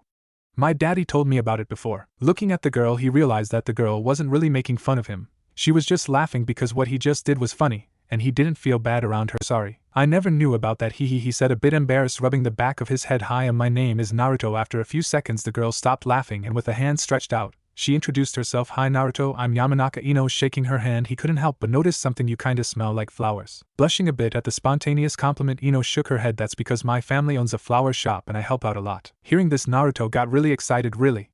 That's so cool. Do you know the flower that is purple on the inside with the white tip and the yellow Athena things? Ino paused for a second to think about the flower. It sounds like you are talking about purple tiger lilies. If you want you can over to my family shop to see if that is what you are talking about. But how do you know about them? Naruto started to jump up and down in excitement for a bit before he spoke again. I know about them because I found some in the forest and thought they smelled really pretty. And do you really mean that I can go to your shop? Ino had to giggle a bit more at the energy that the blonde boy had. Yeah, you can come whenever you want. The two blondes spent the rest of the break talking about flowers, which consisted of Naruto describing the flowers that he found and Ino giving the names of flowers, what they meant and how to take care of them. And so, a new friendship was made. 1 week later after school, Naruto was walking through the streets of Konoha with a smile on his face as he was heading towards the Yamanaka flower shop. After a week in the new class he had made a few new friends. The first two he made were Shikamaru and Choji, who were introduced to him by Ino since their fathers were friends. Shikamaru was easy to get along with since they both took naps during class. Shikamaru because he said it was too troublesome to pay attention, and Naruto because he subconsciously thought he wouldn't be getting any help in understanding the material and learning properly, so there was no point paying attention. He really got along with Choji when they all went to Ichiraku and ended up have a competition on how many bowls they could eat, and even if Naruto knew he would not be able to buy anything else for a while with the little amount of money he got from his monthly stipend, he really had fun with Choji. Another friend he made was Shino. When he saw several bugs walking on his, Naruto, arm, and all he did was watch them crawl on his arms until Shino spoke, telling him they enjoyed eating his chakra. The conversation became one where Naruto asked about the beetles and Shino telling him how they are used in his clan jutsus. His final friend was Kiba, although it was more like a friendly rivalry. When the first interacted, Akamaru growled at him with a challenging glare, for a puppy, and Naruto unconsciously returned both of them. After a few seconds Akamaru bowed a bit and began to attack the boy, much to Kiba's confusion. Kiba had trouble with Naruto since to him he had a small smell of fox, and with Akamaru's bowing scene, Naruto just didn't sit well with him, so he challenged him to races a lot, but after having an even win-lose ratio they got along a bit better, but they always tried to one-up each other. He continued to walk through the streets deep in thought, only vaguely aware of the glares and words thrown his way. Look at that demon looking so happy and walking around. Do you think it's plotting something? We should do something, before it gets the chance to do it. Look! It's going to the Yamanaka shop, we should wait till it leaves. As Naruto entered he met up with Ino's mother Noriko Yamanaka. She has pupilless light brown eyes and brown hair which is tied into a bun with a red ribbon in it with strands framing both sides of her face, hanging over her ears from behind them. She has fair skin, and wearing a dark teal elegant dress, which had an aquamarine colored gem below the collar. Good afternoon. Welcome to the Yamanaka, Naruto-kun. It's nice to see you again, she said in a very polite tone as she turned around to see who came in. Hi Yamanaka-san. I wanted to get the lilies that Ino said she would set up for me, Naruto said with a bow. Since the first time he met her she told him it's better to be polite to people when you are asking for something, trying to instill some manners into the young boy. Thinking for a second, Noriko remembered that her daughter had made an order for someone to pick up around this time. So you are the one that made the order. Okay, please give me a second as I go retrieve them. Walking to the back of the store, she found the potted plant ready for pickup and brought it back to Naruto. Here you go, dear. Now do you still have that book I gave you on how to take care of them? Seeing the boy nod, she couldn't help but smile at the happy, energetic boy and handed him the plant as he handed her the money for it since he opted to pay upon pickup. Thank you, Yamanaka-san. I promise to take real good care of them, he said with a smile and walked out the shop with the plant in his hands. As he walked out, his smile was so bright that he could replace the sun, especially with his sun-kissed blonde hair. So happy that he didn't even notice the ever-growing mob of civilians behind him and followed him as he entered an alley to get home faster since it was on the other side of the village in the red light district. He walked through the alley for a few more minutes until he was hit on the back of the head, but as he fell he was able to hold tight to the pot and spun, so he fell on his back. Looking up, he finally noticed the mob that found him in the alley, and from past experiences he knew what they wanted, so he got on his feet and ran with the plant held closely to his chest. Passing through alleys yelling for help, Naruto made sure that anything that was thrown at him would not hit his new plant, but his luck seemed to end when he got to a dead end. Now he knew that they would hurt him, but a small bit of a protective instinct told him he needed to keep the plant safe, so he ran to face the corner with the plant in his arms as the mob got ready to start beating on him. As the mob were about to start, everyone heard a voice from above them, Senai Jashu. Afterwards, 3 men that were about to attack were wrapped up by snakes, shocking the rest of them. Landing in between Naruto and the mob was Anko Mitarashi, who saw the mob chasing the boy while she left the dango shop and in anger chased after them from the rooftops. Anko is a fairly tall woman who has a slender frame with light brown, pupilless eyes. Her purple hair is styled in a short, spiky ponytail, wearing a mesh bodysuit that covers her from her neck down to her thighs, a tan overcoat with pockets on each side, a dark orange miniskirt, a dark blue belt, pale gray shin guards, a hitai wrapped on her forehead, and a small pendant that looks like a thong. Look, it's the snake whore, yelled one of the men. It figures that she would protect the demon. A monster protecting a monster, sneered another male. We should take this chance to get rid of them both, said a woman in the crowd. Anko, pissed that this group would sink so low as to attack a kid, would have incinerated the mob with a katon jutsu, but deciding not to, seeing that they will be getting their punishment in a few seconds. I wouldn't get your hopes up since you guys are about to be dealt with, she said with a smirk as she pointed behind the mob. As they all turned to see what Anko was pointing at, they all gaped at the Umbu squad standing behind them. All of you are under arrest for attempted assault on a minor and a Tokubetsu Jonin. Before any of them could make a move, they were all hit in the back of the neck and collapsed unconscious. Anko, seeing that they were dealt with, turned back to the kid who was still facing the corner. Hey, it's alright. They won't hurt you anymore. Seeing that it was the same kid she heard got attacked by a mob before, one she dealt punishment to, she couldn't help but feel bad for the kid, since like him, she was also treated badly by the villagers because of something beyond her control. Turning to the woman, Naruto saw that the mob was being taken away. Thank you, Nei-chan, for saving me and Tilly. Anko looked around but saw no one else and asked Tilly. Naruto brought up the potted tiger Lily and said, yeah, Tilly. I wanted to name it since it will be staying at my house from now on. Chuckling at how the kid acted, Anko made a decision that she would try to watch out for the kid when she could, since throughout all that he went through, he could still smile like nothing happened. Okay kid, my name is Anko. How about I take you home? And with a smile Naruto responded, hi Anko Nichin. I'm Naruto Uzumaki and I'm going to be the future Hokage Databao. Konoha never looked better to Hiruzen than it does right now.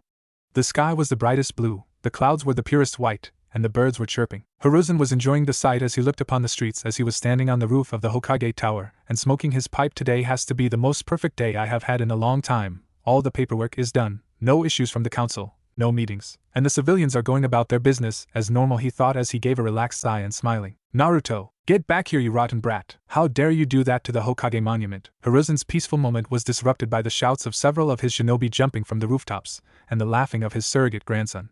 Looking at the jumping group of 5 shinobi and academy students, hearing what they said, he turned around to look at the Hokage monument and just stared at the Hokage's faces. How did he even do any of that when there is a security team that patrols above it, in front of it, and on the outer walls which have the perfect view of it? The faces carved into the mountain that make the Hokage monument were painted with different joking faces. The first Hokage had its eyes painted to look like it was winking, teeth painted to look like a smile, and a big smile with a shine on them, and a painted hand next to it giving a thumbs up.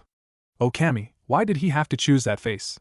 Thankfully Guy is at the moment out on a mission, he thought with a shiver. The second Hokage had googly eyes and tongue sticking out with the word fool written on the forehead, a very big contrast to how he was in person, he thought with a chuckle. The third Hokage's face was painted with a big goofy smile and perverted eyes with a painted blush and nose bleed, and on closer inspection on the base of the beard was a small message saying sorry Gigi. He couldn't help but chuckle. At least he left that message, but why did he make me look like a pervert? He thought with anime tears streaming down his face. The fourth Hokage was the most interesting as it had 3 whisker marks on each of its cheeks, a foxy grin, and eyes painted to look like they are closed. Could it have been any more ironic that he chose the fourth to do that too? And Naruto aims to surpass you, Minato. As he turned back to the village and seeing Naruto outrun his shinobi and several of his Umbu like it was a simple task, Hiruzen couldn't help but think, you are truly unpredictable, both in your actions and the way your life has become. Naruto continued to hope from rooftop to rooftop, outrunning the high-ranking shinobi while laughing and taunting them. Are you even trying to catch me? Cause this is too easy, he said as he threw a paintball at them, hitting one of the Umbu. You're gonna regret that when we catch you, you brat, yelled the Umbu as he wiped some of the paint off his mask. Let's try harder, Naruto said as he pulled down on his eyelid, stuck out his tongue and tossed a smoke bomb to the ground. Ayo, what the hell, my eyes burn. And why the hell am I so itchy? What the hell did he put in that smoke? Screamed one of the Jonin chasers while the rest of the group agreed and started to scratch themselves furiously. Better question. Where is that little gremlin? I'm going to hogtie him and drag him to the Hokage after this, the Umbu leader said as he noticed that the boy was gone. Spread out. Find him, he said as they all jumped into different directions in search of the boy. Down below on street level was a three-tailed fox, a bit smaller than 12-year-old normal Naruto, laughing as he looked at the shinobi get further away. Yet again I win. Umbu, 11, Naruto, 163 foot. As he calmed down his laughing and started walking away, he was about to leave the area until he was grabbed by the scruff of his neck and then brought up face to face with Iruka. Naruto, what do you think you're doing?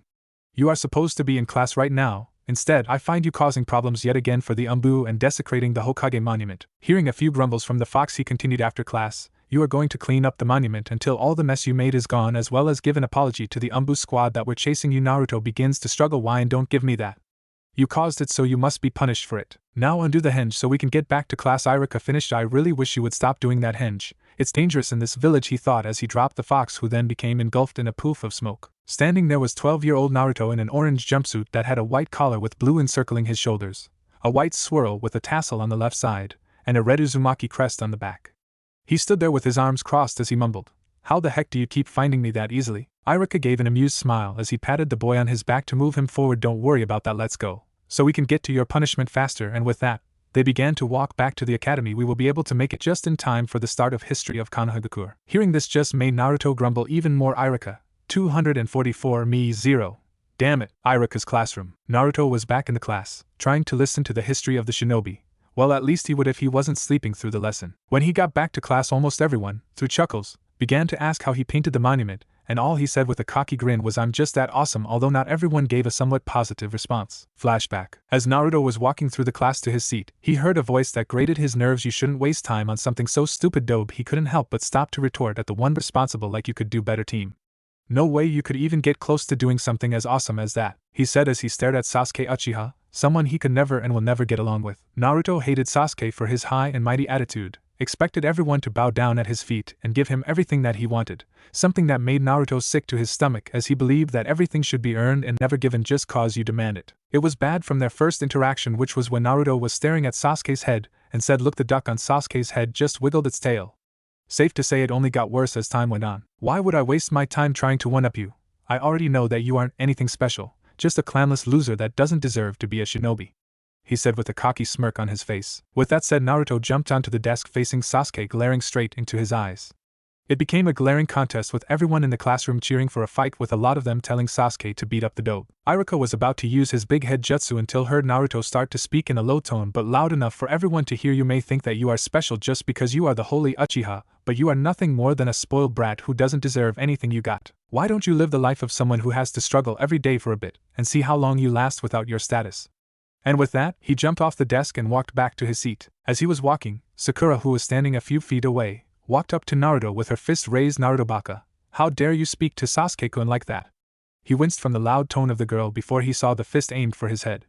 Before the fist made contact, he used Kawarimi to replace himself with Sasuke. Bang, and with that Sasuke was slammed into the ground, much to his fangirl's dismay and a few others' amusements. Naruto just jumped out of Sasuke's seat and went to his seat in the back and laid his head down for a nap, unaware of a Hinata watching him with a smile on her face. Naruto-kun. Flashback end. Naruto was woken up with some harsh shaking.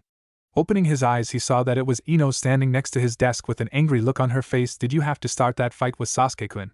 She said as she tapped her foot, burying his face into his arms with a groan. I didn't start it, Ino-chan. You saw it, so you know I didn't, he said, though it was slightly muffled. Ino huffed cause she knew that she couldn't retort to what Naruto just said. Well, anyway, class is over and Iruka-sensei said you have to meet him at the gate right now, she said with a shake of her head. Once again Naruto groans. Damn it.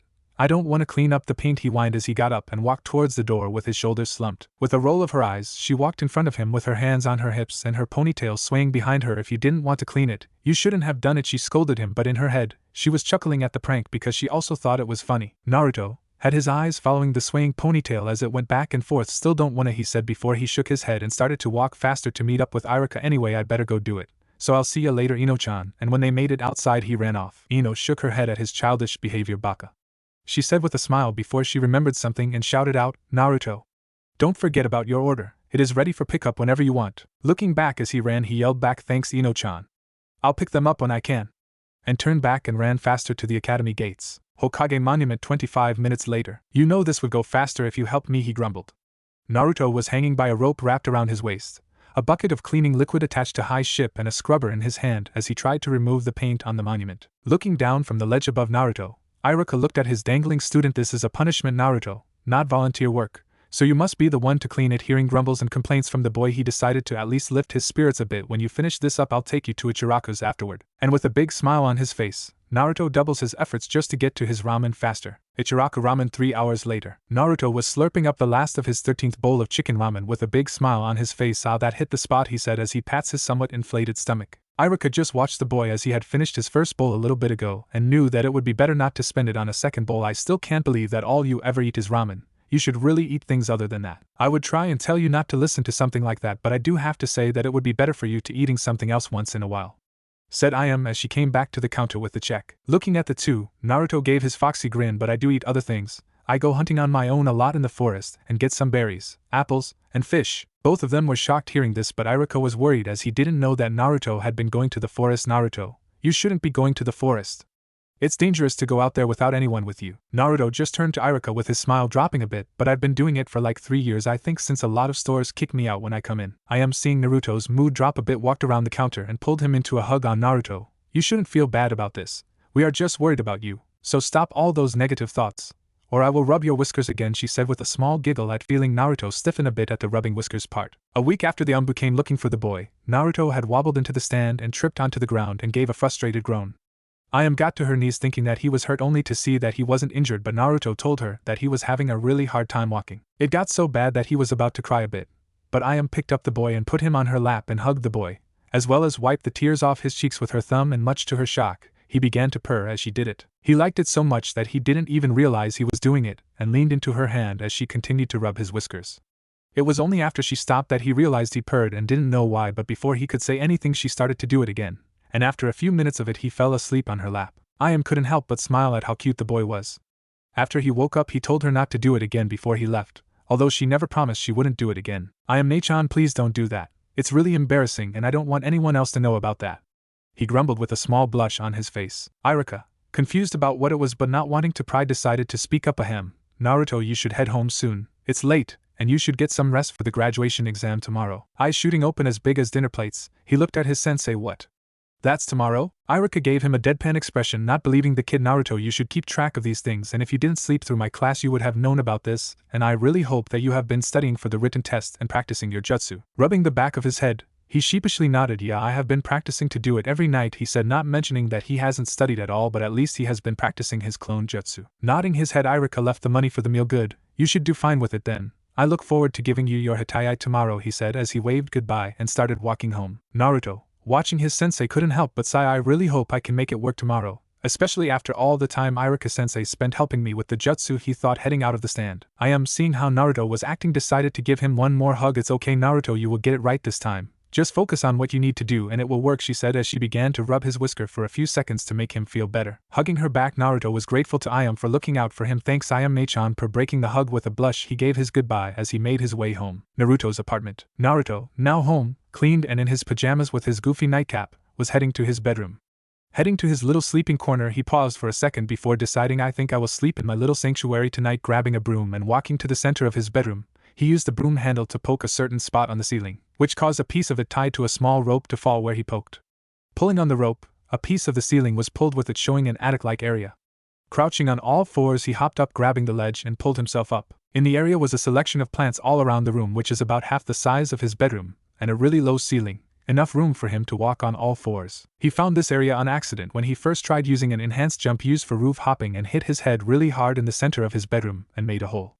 Afterward, he used a chair and some boxes he had found out. After a lot of falling, he saw that the area was an empty area that separates his ceiling and the roof. After some thinking, he made this a little corner for himself, and a place to put his growing collection of plants and flowers that he got from Ino's family shop and from the forest. He had cut a hole on the slanted wooden portion of the and got the Hokage to get him a window for the hole, making an excuse saying it was a replacement for a broken window, and making a door out of spare wood he had. After some time it became his little bit of nature, and he found himself often sleeping in it, so he had made another sleeping area, next to the window. He never had to worry about the landlord finding out, since the man didn't even check up on the apartment, and the rent was paid for through the stipend. Making sure to close the door to his nature's corner, he walked on all fours to the pillow and blanket, removing his pajamas so he is just in his boxers, and moved under the blanket, curled up on the pillow, and began to think, Rama-san, I wish you were still here to talk to. I'm really nervous about tomorrow. What if I fail again like the last 2 times? What I don't graduate with my friend? I miss having you around. And with that last thought, he fell asleep. Irika's class the next morning. Naruto was actually really early to class this day because he was extremely nervous and sat in the second row, third column. He had been trying to get his nerves to calm down, but with everyone else in the class being just as nervous, it was worse. Like he felt everyone's nervousness added to his own. It's okay, breath, I can do this, it's just another step to becoming Hokage. And you won't let anything stop you, he thought, trying to calm himself. Geez, I can smell the stress rolling off you. Turning his head to see who it was, he saw it was Kiba. Yeah, whatever, mutt, I'm just excited to get my Hittite and become a genin, he said with his normal bravado. Ha, if you can become a genin, that it should be a breeze for me and Akamaru. Arf, Kiba said with his puppy Akamaru that was on top of his head to bark in agreement. Looking at Kiba, he stood face to face with him. Please, I'll breeze through it so quickly, you'll be eating my dust in your dog bowl. Both growling at each other in their own way for a few seconds until Naruto stopped as he heard them coming. Unzipping his jacket a bit and reaching into the inner pocket, he pulled out 2 sets of earplugs and a small pair of ear mufflers, giving the second pair of earplugs and ear muffler to Kiba, who took them and put the plugs in his ears and put the mufflers on Akamaru. Naruto put in his pair and looked towards the door, waiting for them to come through. A few seconds later they ran through the door. I no pig no way forehead. I obviously won. Sakura and Ino had barged in after another one of their races to see who would sit next to Sasuke. They had been doing this for the 2 years that he had been in the class and learned really quickly about the shouting, hurting his ears, and it only got worse as time went on, as his hearing kept improving for an unknown reason. Thud. As the two kept arguing, they stopped when they heard a loud thud and turned to see Naruto with his hands over his ears, wincing in pain from the shouts. Ino's shouting he could handle a bit since it was muffled, but Sakura had some sort of pitch that hurt even if it came in muffled from the earplugs. Ino feeling a bit guilty, as she knew his hearing was good, and Sakura just huffing, thinking he was just showing off. Behind him at the final row was Hinata, looking worriedly at the boy and wanting nothing more to go to him and see if he was alright and needed help. For 4 years she had obeyed the order to stay away from him, but she regretted it every day and was close to just ignoring it and be friends with him once again, but was too afraid to do it, so she just watched him from a distance, seeing how he pushed himself hard to get something right and smile at the world regardless of anything bad happening, as she saw a few times. She started moving to go to him, but when she saw Kiba patting him on the back and Akamaru licking his face, she sat back in her seat looking down at her desk. Naruto-kun. As all this was happening, Sasuke got to the doorway to see Ino and Sakura standing there. "You're in my way," he said in an annoyed tone, and moved forward as they moved out of his way. As he made his way to his seat, he looked towards Naruto, who was rubbing his ears to ease the pain. Dobe, he thought as he sat down and crossed his fingers in front of his face and just sat there ignoring everyone. Naruto was standing outside with the rest of the class as he waited for his name to be called for the Shuriken Jutsu. He felt like he did okay on the written exam and was a little more confident about this portion of the exam. All of his friends apart from Ino, who haven't gone yet, passed the Shuriken Jutsu, although Shikamaru only got the 6 out of 10, which was the bare minimum to pass. Sasuke was called up, and as he walked to the starting point, as all his fangirls started cheering for him, much to Naruto's dismay, as he began to roll on the ground holding his ears. Naruto didn't even pay attention to Sasuke's score as he was clenching his eyes, as every time he threw his projectile the fangirls kept screaming until Kiba and Ino were able to get his attention and pointed at Naruto's pair of earplugs that Kiba was able to get from his pocket, which he quickly swiped them and put them in, and although he still heard the loud noise, he could watch the rest of Sasuke's exam. After Sasuke finished, he walked back like it was nothing. He looked at Naruto and sneered, "Beat that dobe," and then walked past him. Naruto didn't even know what the Uchiha's score, so he wouldn't even know what to beat. But when he thought of it, he felt like he should do his best just so he could pass. Walking to the starting mark, ignoring the jeering and booing him. But thankfully he still had his earplugs still in his ears, so he didn't hear a thing from them except for a pink-haired girl that kept screaming what she was saying. Once he made it and got the practice pouch with the shuriken and kunai meant for the test, he took a deep breath and looked at the 4 target dummies. He grabbed 3 shurikens in each hand and swinging his right arm, tossing the first 3 towards one of the test dummies, and 2 hitting fatal points. 1 in the neck and another hitting the forehead, and the 3rd hitting the leg area. Seeing the first throw done, he swung his left arm, in the same manner, getting almost the same hits for the second dummy apart from the 3rd hitting the second dummy's stomach area. After his first 2 throws, he decided to finish up his shuriken throws, putting the last 4, 2 in each hand. He threw them at the same time in a crisscross manner at the last 2 dummies. The first dummy was hit in both shoulders by 2 shurikens, and the other dummy was hit in the heart and missed the last one. He pulled out his 5 kunai from the practice pouch and tossed them one at a time, with each hitting his intended target, one in the head, one in each shoulder parallel to each other, one in the stomach and one in the center of all 4. Sighing a bit as he was able to do good on this, and turned around just to see everyone looking at him like he grew 2 extra heads. What? He saw Iruka was speaking, but he heard nothing and just stood there looking at his sensei. After a few more seconds his mind finally caught up with him and pulled out his earplugs, which caused everyone to face fault at his action. Naruto Baka, you must have cheated. There is no way you could have gotten better than Sasuke-kun, ranted Sakura, making Naruto wish he didn't take out his earplugs. Iruka, who regaining his composure as well and cleared out his hearing with his pinky finger, turned towards Naruto. Naruto, I have to ask, how did you get that good in shuriken jutsu? Naruto looked at his sensei. I used kunai for fishing a lot and kept practicing when they hopped out of the water, and for shuriken, I used them to get apples from trees that are too tall for me to grab, back when I couldn't use the chakra jump. Iruka had to nod his head a bit, understanding that the moving target of fish would help improve accuracy and make it easy to hit a stationary target, and hitting a small target like an apple doing the same thing. Well done, Naruto. In terms of score, you got second place, but you were the only one to throw multiple shuriken at a time, and made them evenly separated. Hearing that he got second place put a smile on his face, but it dropped quickly hearing he fangirls saying that the Dobes shouldn't have gotten that score so close to their Sasuke-kun. He just shook his head and went to take a seat with his friends and saw that Ino was next. Good luck, Ino-chan, he said to the girl who just gave him a wave. Naruto gave a sigh, thinking the Academy Jutsu exam was next. I have to do it right this time, not only to graduate with everyone but because it's my last chance, he thought, thinking back at his second attempt that he was goaded into it by the team who kept pushing his buttons. Iruka's class. 25 minutes later, Naruto felt like he was about to have a panic attack, sweating bullets and shaking his leg. Staring at the door, to him, hearing everyone being called seemed like a countdown to his doom. After a few more minutes he was called into the exam room, and so he went to the room he dreaded. Walking into the room he stood in front of Iruka and Mizuki. Okay, Naruto-kun, the first jutsu you need to perform is the henge jutsu, and please keep it human. After hearing this from Iruka, Mizuki looked at him in a bit of confusion. What do you mean, Iruka? Turning to his teaching aide, Iruka answered, Naruto turned himself into bears and tigers before in several of his pranks. He then gave Naruto a deadpan look. You even scared off a few of my years when you walked up to me looking like a lion ready to pounce on me to make me lunch. Naruto looking sheepish and chuckled, rubbing the back of his head. Sorry about that, Iruka-sensei. Okay, I will keep it human. Nodding his head, Iruka grabbed his clipboard and pen ready to give his marks. Okay, Naruto, go ahead. Naruto thought about who to change into until he was engulfed in a poof of smoke, and out of it came Naruko, a very curvy woman with high C-cup breasts, I think, tan skin and long blonde hair tied up in pigtails. But what got the two men was that she was naked with small puffs of smoke hiding her and lower region. I didn't think I would need to write this kind of thing, but oh well, hope it's okay. After seeing this, the two men were launched backward from massive nosebleeds. After they stuffed tissues into their nose, they got back up to reprimand the boy, only to stand up straighter when they saw the third Hokage standing there. Sir, Iruka said as Mizuki began to sweat with the third Hokage here. I must say I am disappointed in the two of you. How could you fall for something like that, such a simple technique? The third said, getting Iruka to look down in shame until he heard the third start to laugh.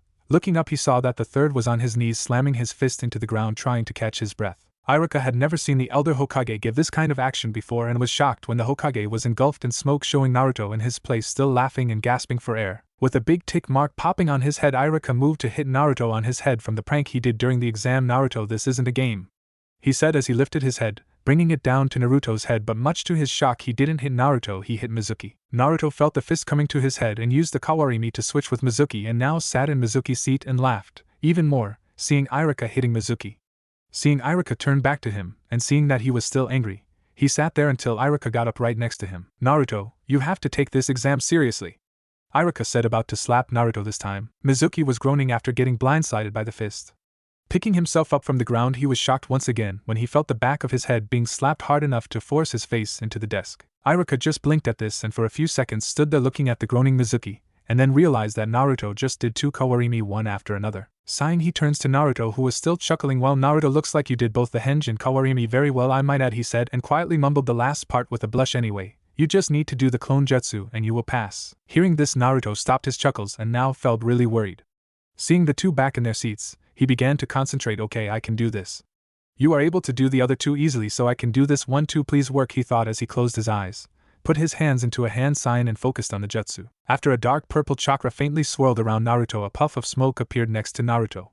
Opening his eyes in hopes of seeing himself standing next to him, he was disappointed greatly, seeing a white, dead and melting clone that barely looked like him. No. Turning to the instructors, he saw the disappointed look on Iruka. I am sorry, Naruto-kun, But because of your scores on the written exam, you fail. Irika could see how destroyed the boy was on the inside, but he could not show favoritism and pass him just because he liked the boy. Come on, Irika, surely we could bend the rules a bit and pass the kid.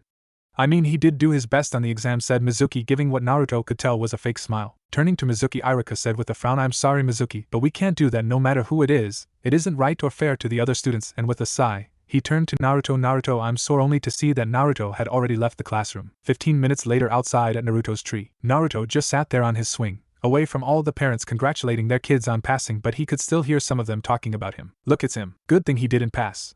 I mean, what were they even thinking letting it into the academy with our kids? I know. He should never have been allowed. Hearing this and other comments of similar nature kept getting on Naruto's nerve. Why the hell do they keep acting like I'm nothing but a monster and just here to corrupt their kids? What did I even do to them? Why should I go through this? Why me, huh? Why, Naruto? Hearing this, he whipped his head around just to see Ino and surprisingly Hinata looking at him with worried looks in their eyes. They were quiet until Ino spoke up. Are you okay? Seeing the hetaii they both wore, Hinata wearing hers loosely around her neck and Ino wearing hers as a belt, he turned away to take a deep breath and turned back with his usual grin. Yeah, I'm fine. I just have to try again next year. Seeing the shift, Ino furrowed her eyebrows. No.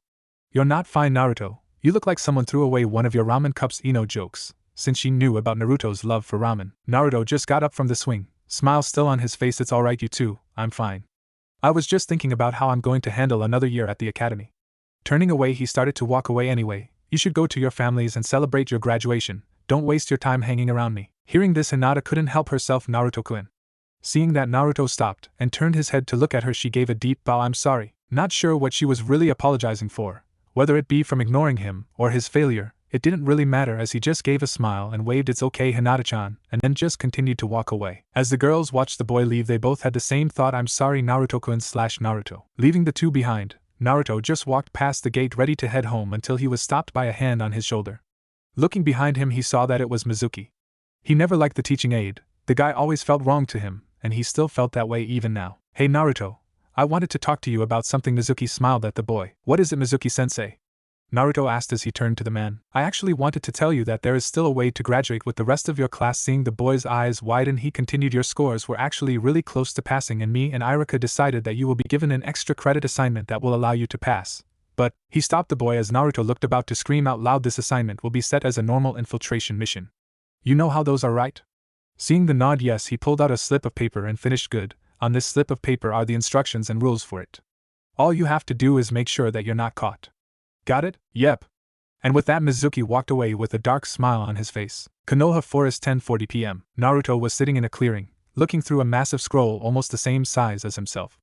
After he read the instructions Mizuki gave him, which were to infiltrate the Hokage office and get the forbidden scroll, bring it to a certain point in the forest and learn one jutsu from it before Mizuki found him. Now, he would normally think about this kind of thing, especially since it was coming from someone that felt wrong. He was desperate to graduate with his friends, so he did it without a second thought. And although he had some trouble with the Umbu still in the office when he entered, as well as the Hokage walking in as well, a quick Oiroke no Jutsu and a couple of nosebleed fountains later, he was able to get the scroll and leave. He had spent the last hour working on one jutsu which he completed and was now just reading the last bit of information for it. Retain the memories of clones. Warning: massive chakra consumption, and it is recommended to not go beyond chakra limit, or user runs the risk of extreme chakra exhaustion which could lead to death. Naruto was writing this down on a little notebook that he kept in his jacket, meant for writing tips on plant/flower care. After putting the notebook back into his pocket, he sat down with the scroll rolled back up on his lap and was going to take a small breather before his sensei arrived.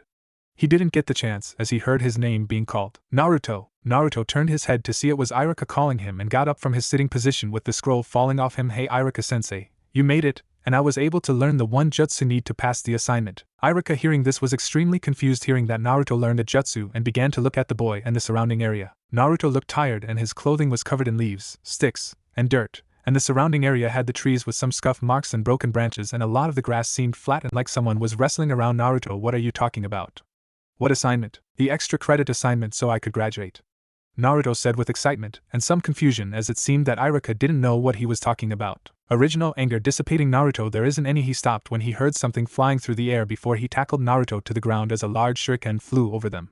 After making sure that they were safe, Irika looked back to see it was Mizuki standing on a tree branch, looking down on him. Nice dodge, Irika, and for saving the demon brat, he said in a condescending tone. Mizuki, what the hell do you think you're doing? Irika shouting at Mizuki. As both Irika and Naruto got up, Naruto looked in between the two. What's going on, Mizuki-sensei? I thought you said that both of you made this test for me to graduate? Hearing this, and after thinking of how Naruto wouldn't ever go against the village, he started to put the pieces together even if he didn't like the idea. Mizuki, did you trick Naruto into stealing the forbidden scroll? Mizuki just laughed at Iruka before turning to Naruto. I was planning on messing with him to get him to doubt Iruka and look guilty, but for what he did to me in that exam room I'll just kill him but first.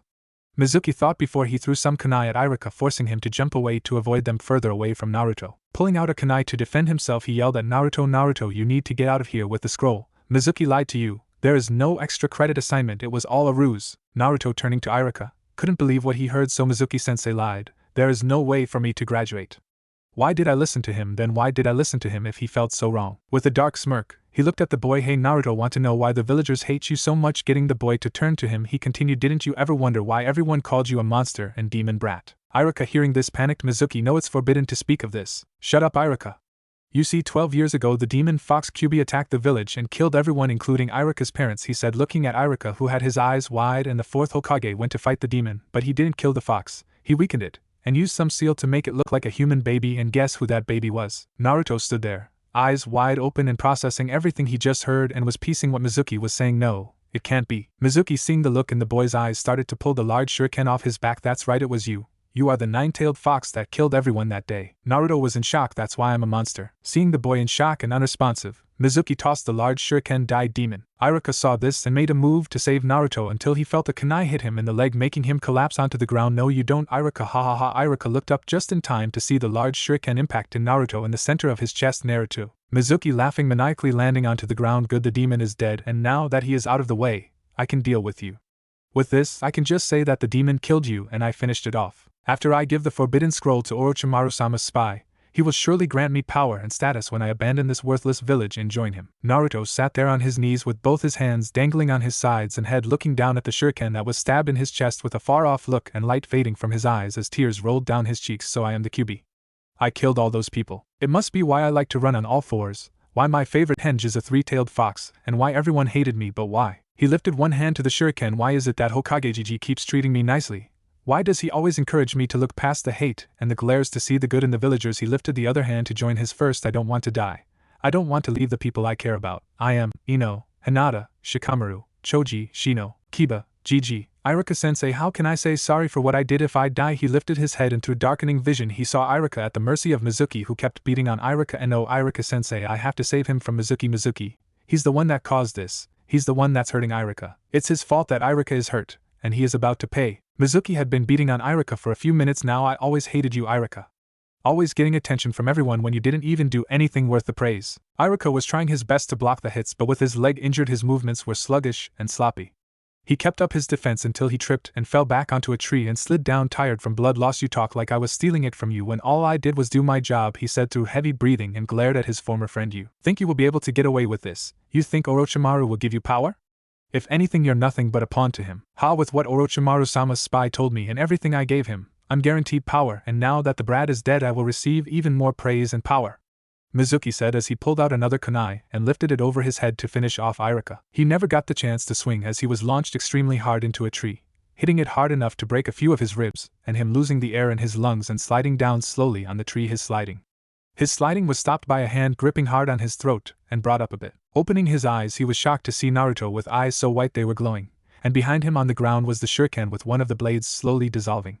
Feeling the grip on his throat tightening, he grabbed another kunai and cut the arm as he spoke, though it was barely heard. "Let go of me, you fucking demon." Looking at the cut he gave, he was shocked to see that the skin around the cut started to peel off, showing dark red and black energy underneath, and looking at the demon's face he saw the same thing happen to it as well. Looking to his left where the two were, Iruka was shocked seeing Naruto slam Mizuki into a tree, but was even more shocked when he saw his skin start to peel off and red chakra started to swirl around the boy as well as burn his orange jacket and shirt.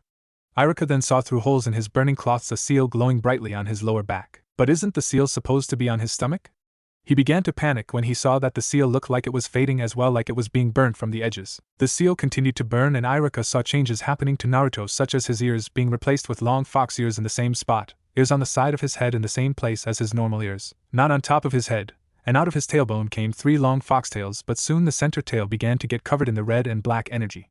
The skin on Naruto's arms and legs peeled off, showing the energy as well, with Naruto's nails elongating and his legs becoming like hind legs. Mizuki began to scream as the skin of Naruto's hand peeled off and he came into contact with the energy which burned like slow-acting acid. Mizuki looked at Naruto's face that had all of its skin peeled off, revealing a black face with his mouth replaced with a wide row of sharp-looking teeth, made with the same red and black energy with bright white light coming from within, and the eye holes with the same white light still showing a look of anger, and the energy flowing into strand of the blonde hair. You were going to kill Iruka-sensei.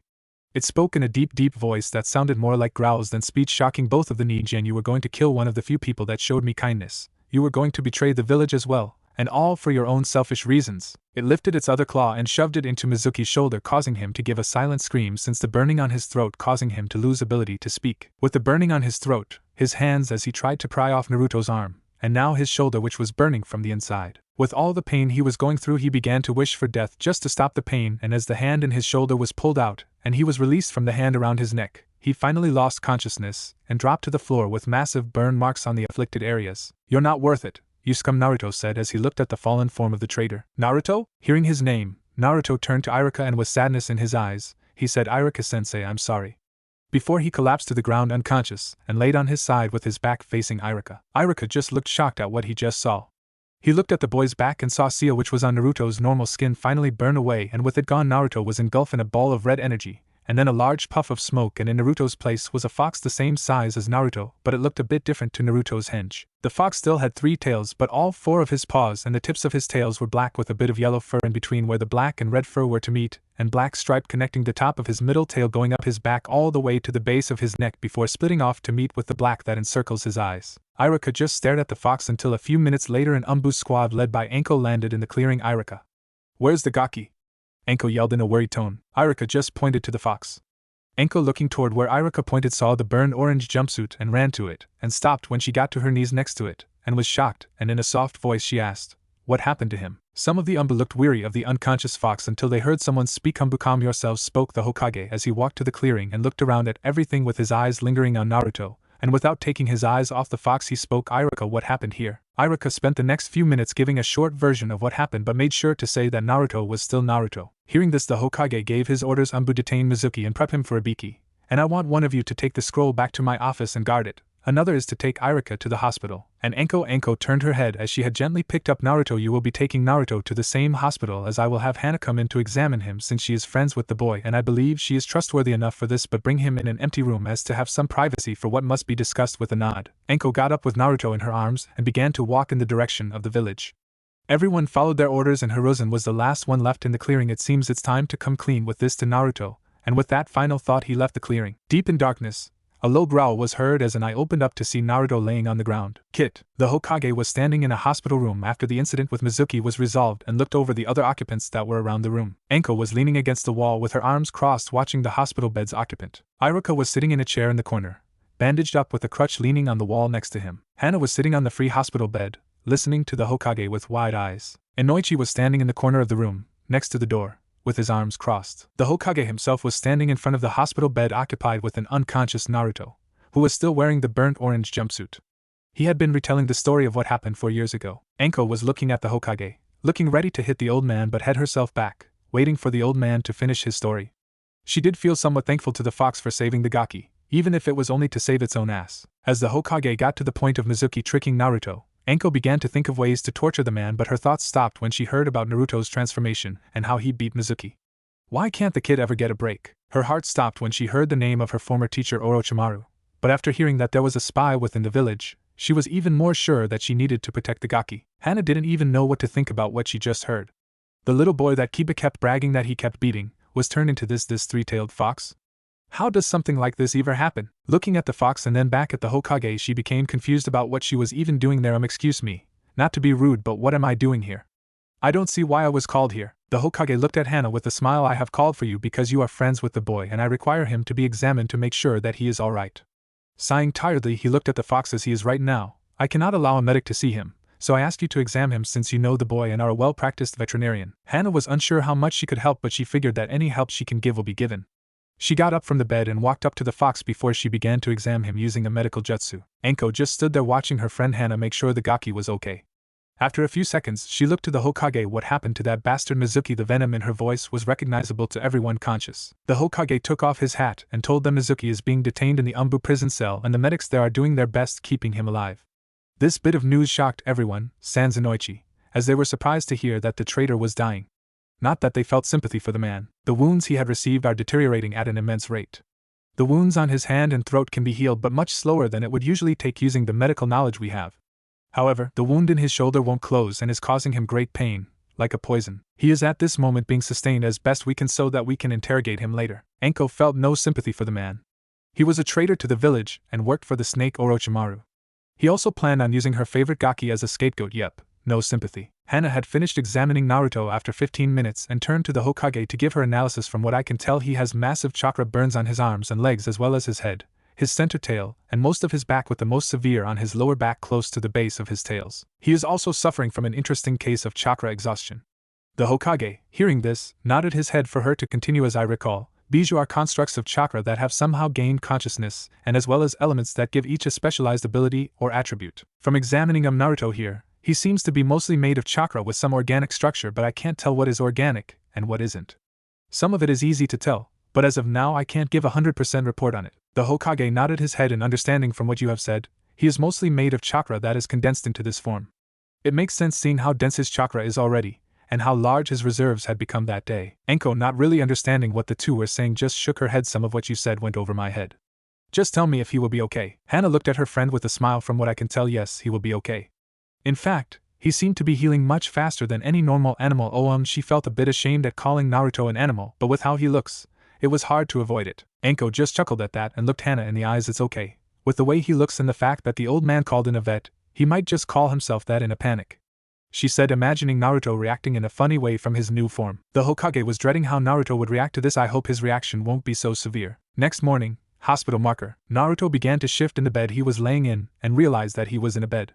He wanted to move, but the shot of pain he got when he moved his arms told him not to. Ow. What the hell? Ugh, was I attacked again?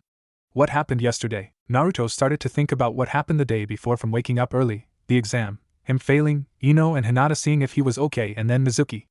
That bastard, he tricked me. He lied to me, using me to steal the forbidden scroll. He told me. Remembering this, he had a few tears sliding down his face. I'm the QB. I killed all those people. He began to think that the villagers were right to do what they did to him after he killed all their families and friends. Whine. Yip. After he heard the noise, he made his eyes shot open as he was sure that he had tried to speak. He looked at himself, and although he saw that although he was still wearing his jumpsuit, albeit ruined, the sight of what he was only caused him to panic. Normally this wouldn't have shocked him so much since his favorite henge was a three-tailed fox. However, after remembering what he was told, he wanted nothing to do with the animal. He didn't want to believe the words of a traitor and someone who did nothing but use him. The sight in front of him, though, was not helping his nerves. Gaki. You have to calm down. Naruto didn't hear what was being said as he kept panicking. He pushed himself back against the back of the hospital bed until he fell off, hitting the ground hard. This didn't break him out of his panic as he kept moving back until he was against the wall. He continued pushing backward in a futile attempt to get away from his own body. No, it's not real. It's just a dream. A nightmare. I just need to wake up and I'll be normal. I just need to wake up. He began to hyperventilate like all his breath had left him and remained out of reach. This kept going until two hands grabbed the side of his head and moved to look into light brown eyes. Naruto. You need to calm down, Naruto, and take a breath. Naruto knew those eyes. Enkone-chan? Whine. Yip, you're okay. You just need to relax. Naruto started to relax a bit but was still anxious about what happened. Enko saw that Naruto was starting to calm down, but she needed to get the Hokage to inform him about Naruto being awake. This meant that she would need to leave Naruto alone, which didn't sit well to her. Closing her eyes and taking a breath, she looked back into Naruto's eyes. Gaki, I need to go get the Hokage. Hearing this, Naruto shook his head frantically. No. I don't want anyone else to know about this. Naruto. Enko shouted before she continued in a softer tone. It's okay. He already knows about this, and he isn't mad or anything. He is just worried about you. So I need to go get him so we can talk. Naruto felt his nerves calm down at hearing that the Hokage wasn't mad at him. He took a breath to calm down before nodding gently at the older woman. Enko smiled lightly at seeing her favorite Gaki in a much more stable state before she got up slowly and walked to the door. Pausing in front of the door, she turned her head to Naruto, who was sitting in the corner, and with a small smile she said, I'll be back in a bit. Try to stay out of trouble, Gaki. And with that, she left and ran fast to get back as soon as possible. Naruto just sat on his haunches for a few minutes until he went to the hospital bed to grab the pillow and blanket with his mouth, and with a little effort he pulled them off the bed and moved them to the corner, and just laid down on the pillow and the blanket on top of him, completing covering him, and just stayed there. 20 minutes later, Hiruzen along with Anko walked into the hospital room but was confused since he didn't see Naruto in the room. Naruto? Are you here? He asked, looking around the room. He heard some shifting in the corner and noticed a blanket moving. He saw Naruto move out from the blanket with his head hanging down and tails dragging on the floor with one in between his legs. Ah, Naruto, there you are, he said in a grandfatherly tone, getting Naruto to lift his head a bit to look him in the eyes. Naruto felt his fear die down when his Gigi spoke as if nothing was wrong. He looked at the Hokage and Anko before yap, whine. It was at this point that Naruto realized that he couldn't speak to them like this. How can I talk to them if I can't say anything? I can't speak like this, and this isn't a henge. I can't change back to normal, or is this normal for me? Hiruzen noticed that Naruto is unable to speak like this, while Anko looked worried for the Gaki. Hiruzen began to think for a bit on how to communicate with the boy and stared at Naruto until he thought of something. Naruto, you are able to use the henge, right? Naruto, hearing the question, looked up and nodded. Are you not able to do a henge without hand seals? He said as he looked at Naruto's front paws, noticing an interesting factor. Although from how his paws are formed he might still be able to use jutsu in that form. Naruto realized that he practiced the henge so much that he could do it without hand seals. Concentrating on how he would normally do the jutsu, he thought about his form before he became engulfed in a poof of smoke.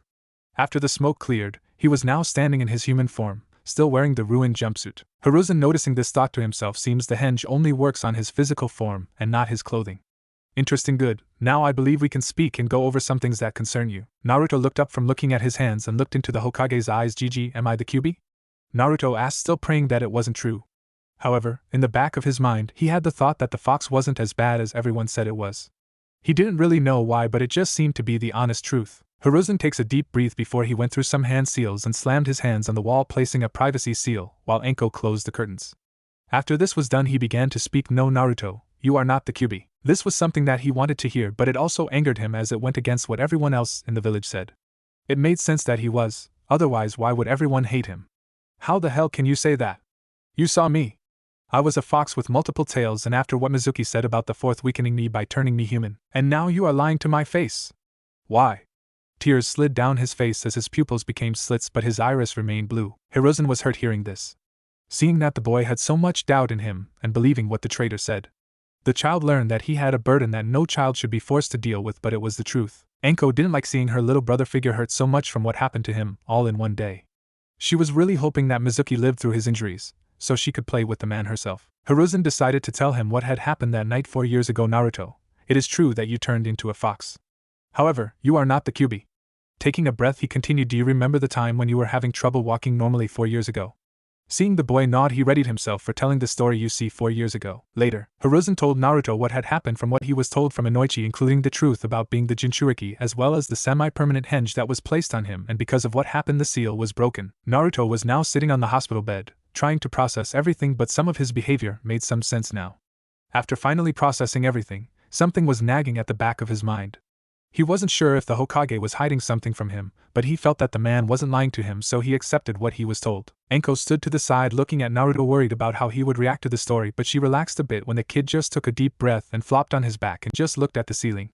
For a few seconds he just laid there until he spoke. So my henge was the real me and my normal self is a henge? Hiruzen nodded with a to confirm it. Okay, I guess, but now what do I do, Gigi?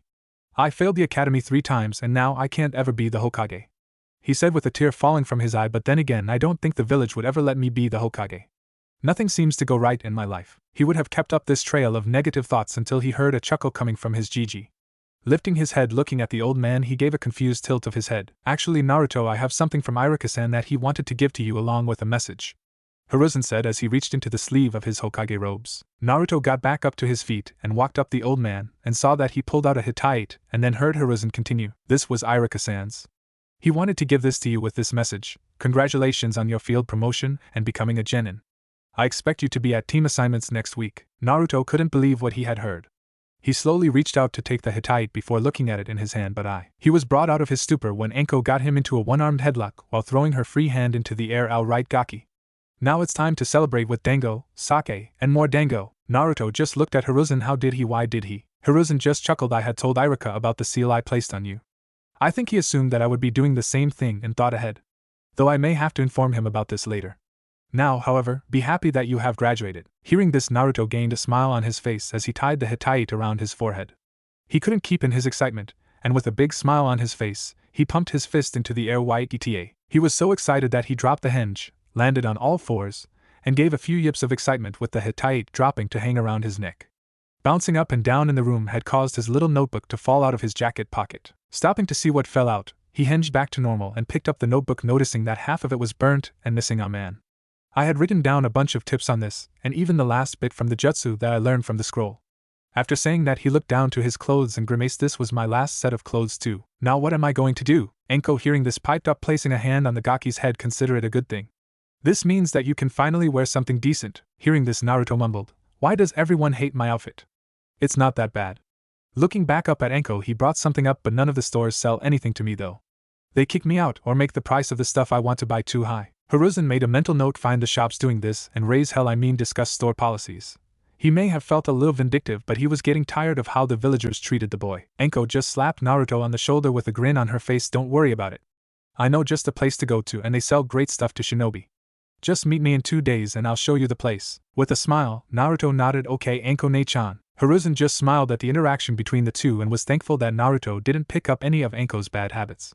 After this thought came in his head, he remembered something that Iruka informed him about last night, and what Naruto said just a bit ago. Naruto-kun, you said that you learned a jutsu from the Forbidden Scroll, correct? See the boy nod, he asked. What jutsu was it that you learned? Wanting to show off a bit, Naruto extended his index and middle finger on both hands, crossed them together with one hand going vertically, and the other going horizontally. Kage Bunshin no Jutsu.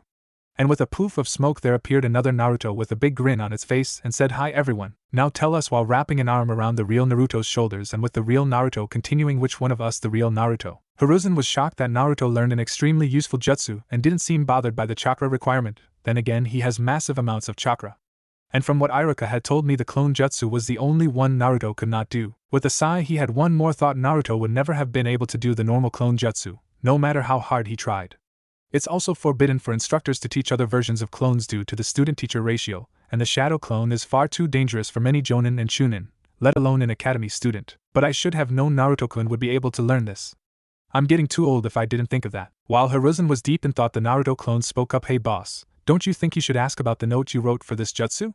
You know, the one before the warning on the chakra limit thing. Hearing this, Naruto began to think about what the clone had said, and then it hit him. Oh yeah, hang on.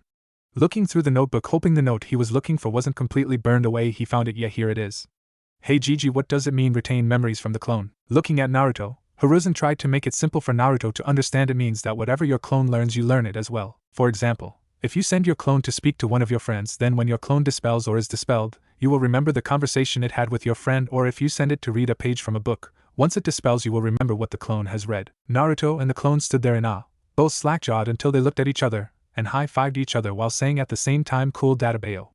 The clone then dispelled as Naruto stood there. Oh, so that's how it works, he said as he got the memory of the clone. Well Naruto, I believe that is everything that we needed to discuss, so you are free to go home, Hiruzen said as he began to walk to the door. Oh, and don't forget to come in for your shinobi license photo. Be sure to come in before the team assignments. Hi Hokage Gigi. And with that, they all left to go about their business. 40 minutes later at Shiraku's, Naruto had run all the way to the stand to tell Ayame and Tsuchi about graduating. Ayame-ne-chan. Tsuchi-ji-chan. Hey, guess what? Hearing the shouting, Ayame walked out from the back to the counter while Tsuchi leaned over to get a look at who it was. Hey Naruto boy, where you been? I thought you would have been here yesterday to celebrate graduating. Looking sheepish, Naruto apologized about not showing up, but keeping everything that happened a secret. Turning his head to face Ayame, who was smiling at the boy. Hey Ayame-ne-chan, look, I got my own Hittite, he said as he adjusted it a bit. After hearing this, Ayame grabbed him and pulled him into a tight hug. Oh Naruto, I'm so happy for you for finally graduating, she said, and for her own little amusement, she began to rub his whisker marks. Ayame *per*. Naruto started to weakly protest, but it didn't last long, and for some reason, it felt much better than before, and he even started to kick his leg, much to Ayame's pleasant surprise. Kawaii. She wanted to continue but knew she had to stop, and was thankful that she did it behind the counter so no one saw what just happened. After Ayame let him go, he walked to his seat in a daze and softly said, chicken ramen please, and then softly placed his head on the counter and gave a content sigh. Ayame chuckled a bit at seeing her little brother figure like this coming right up. Naruto-chan.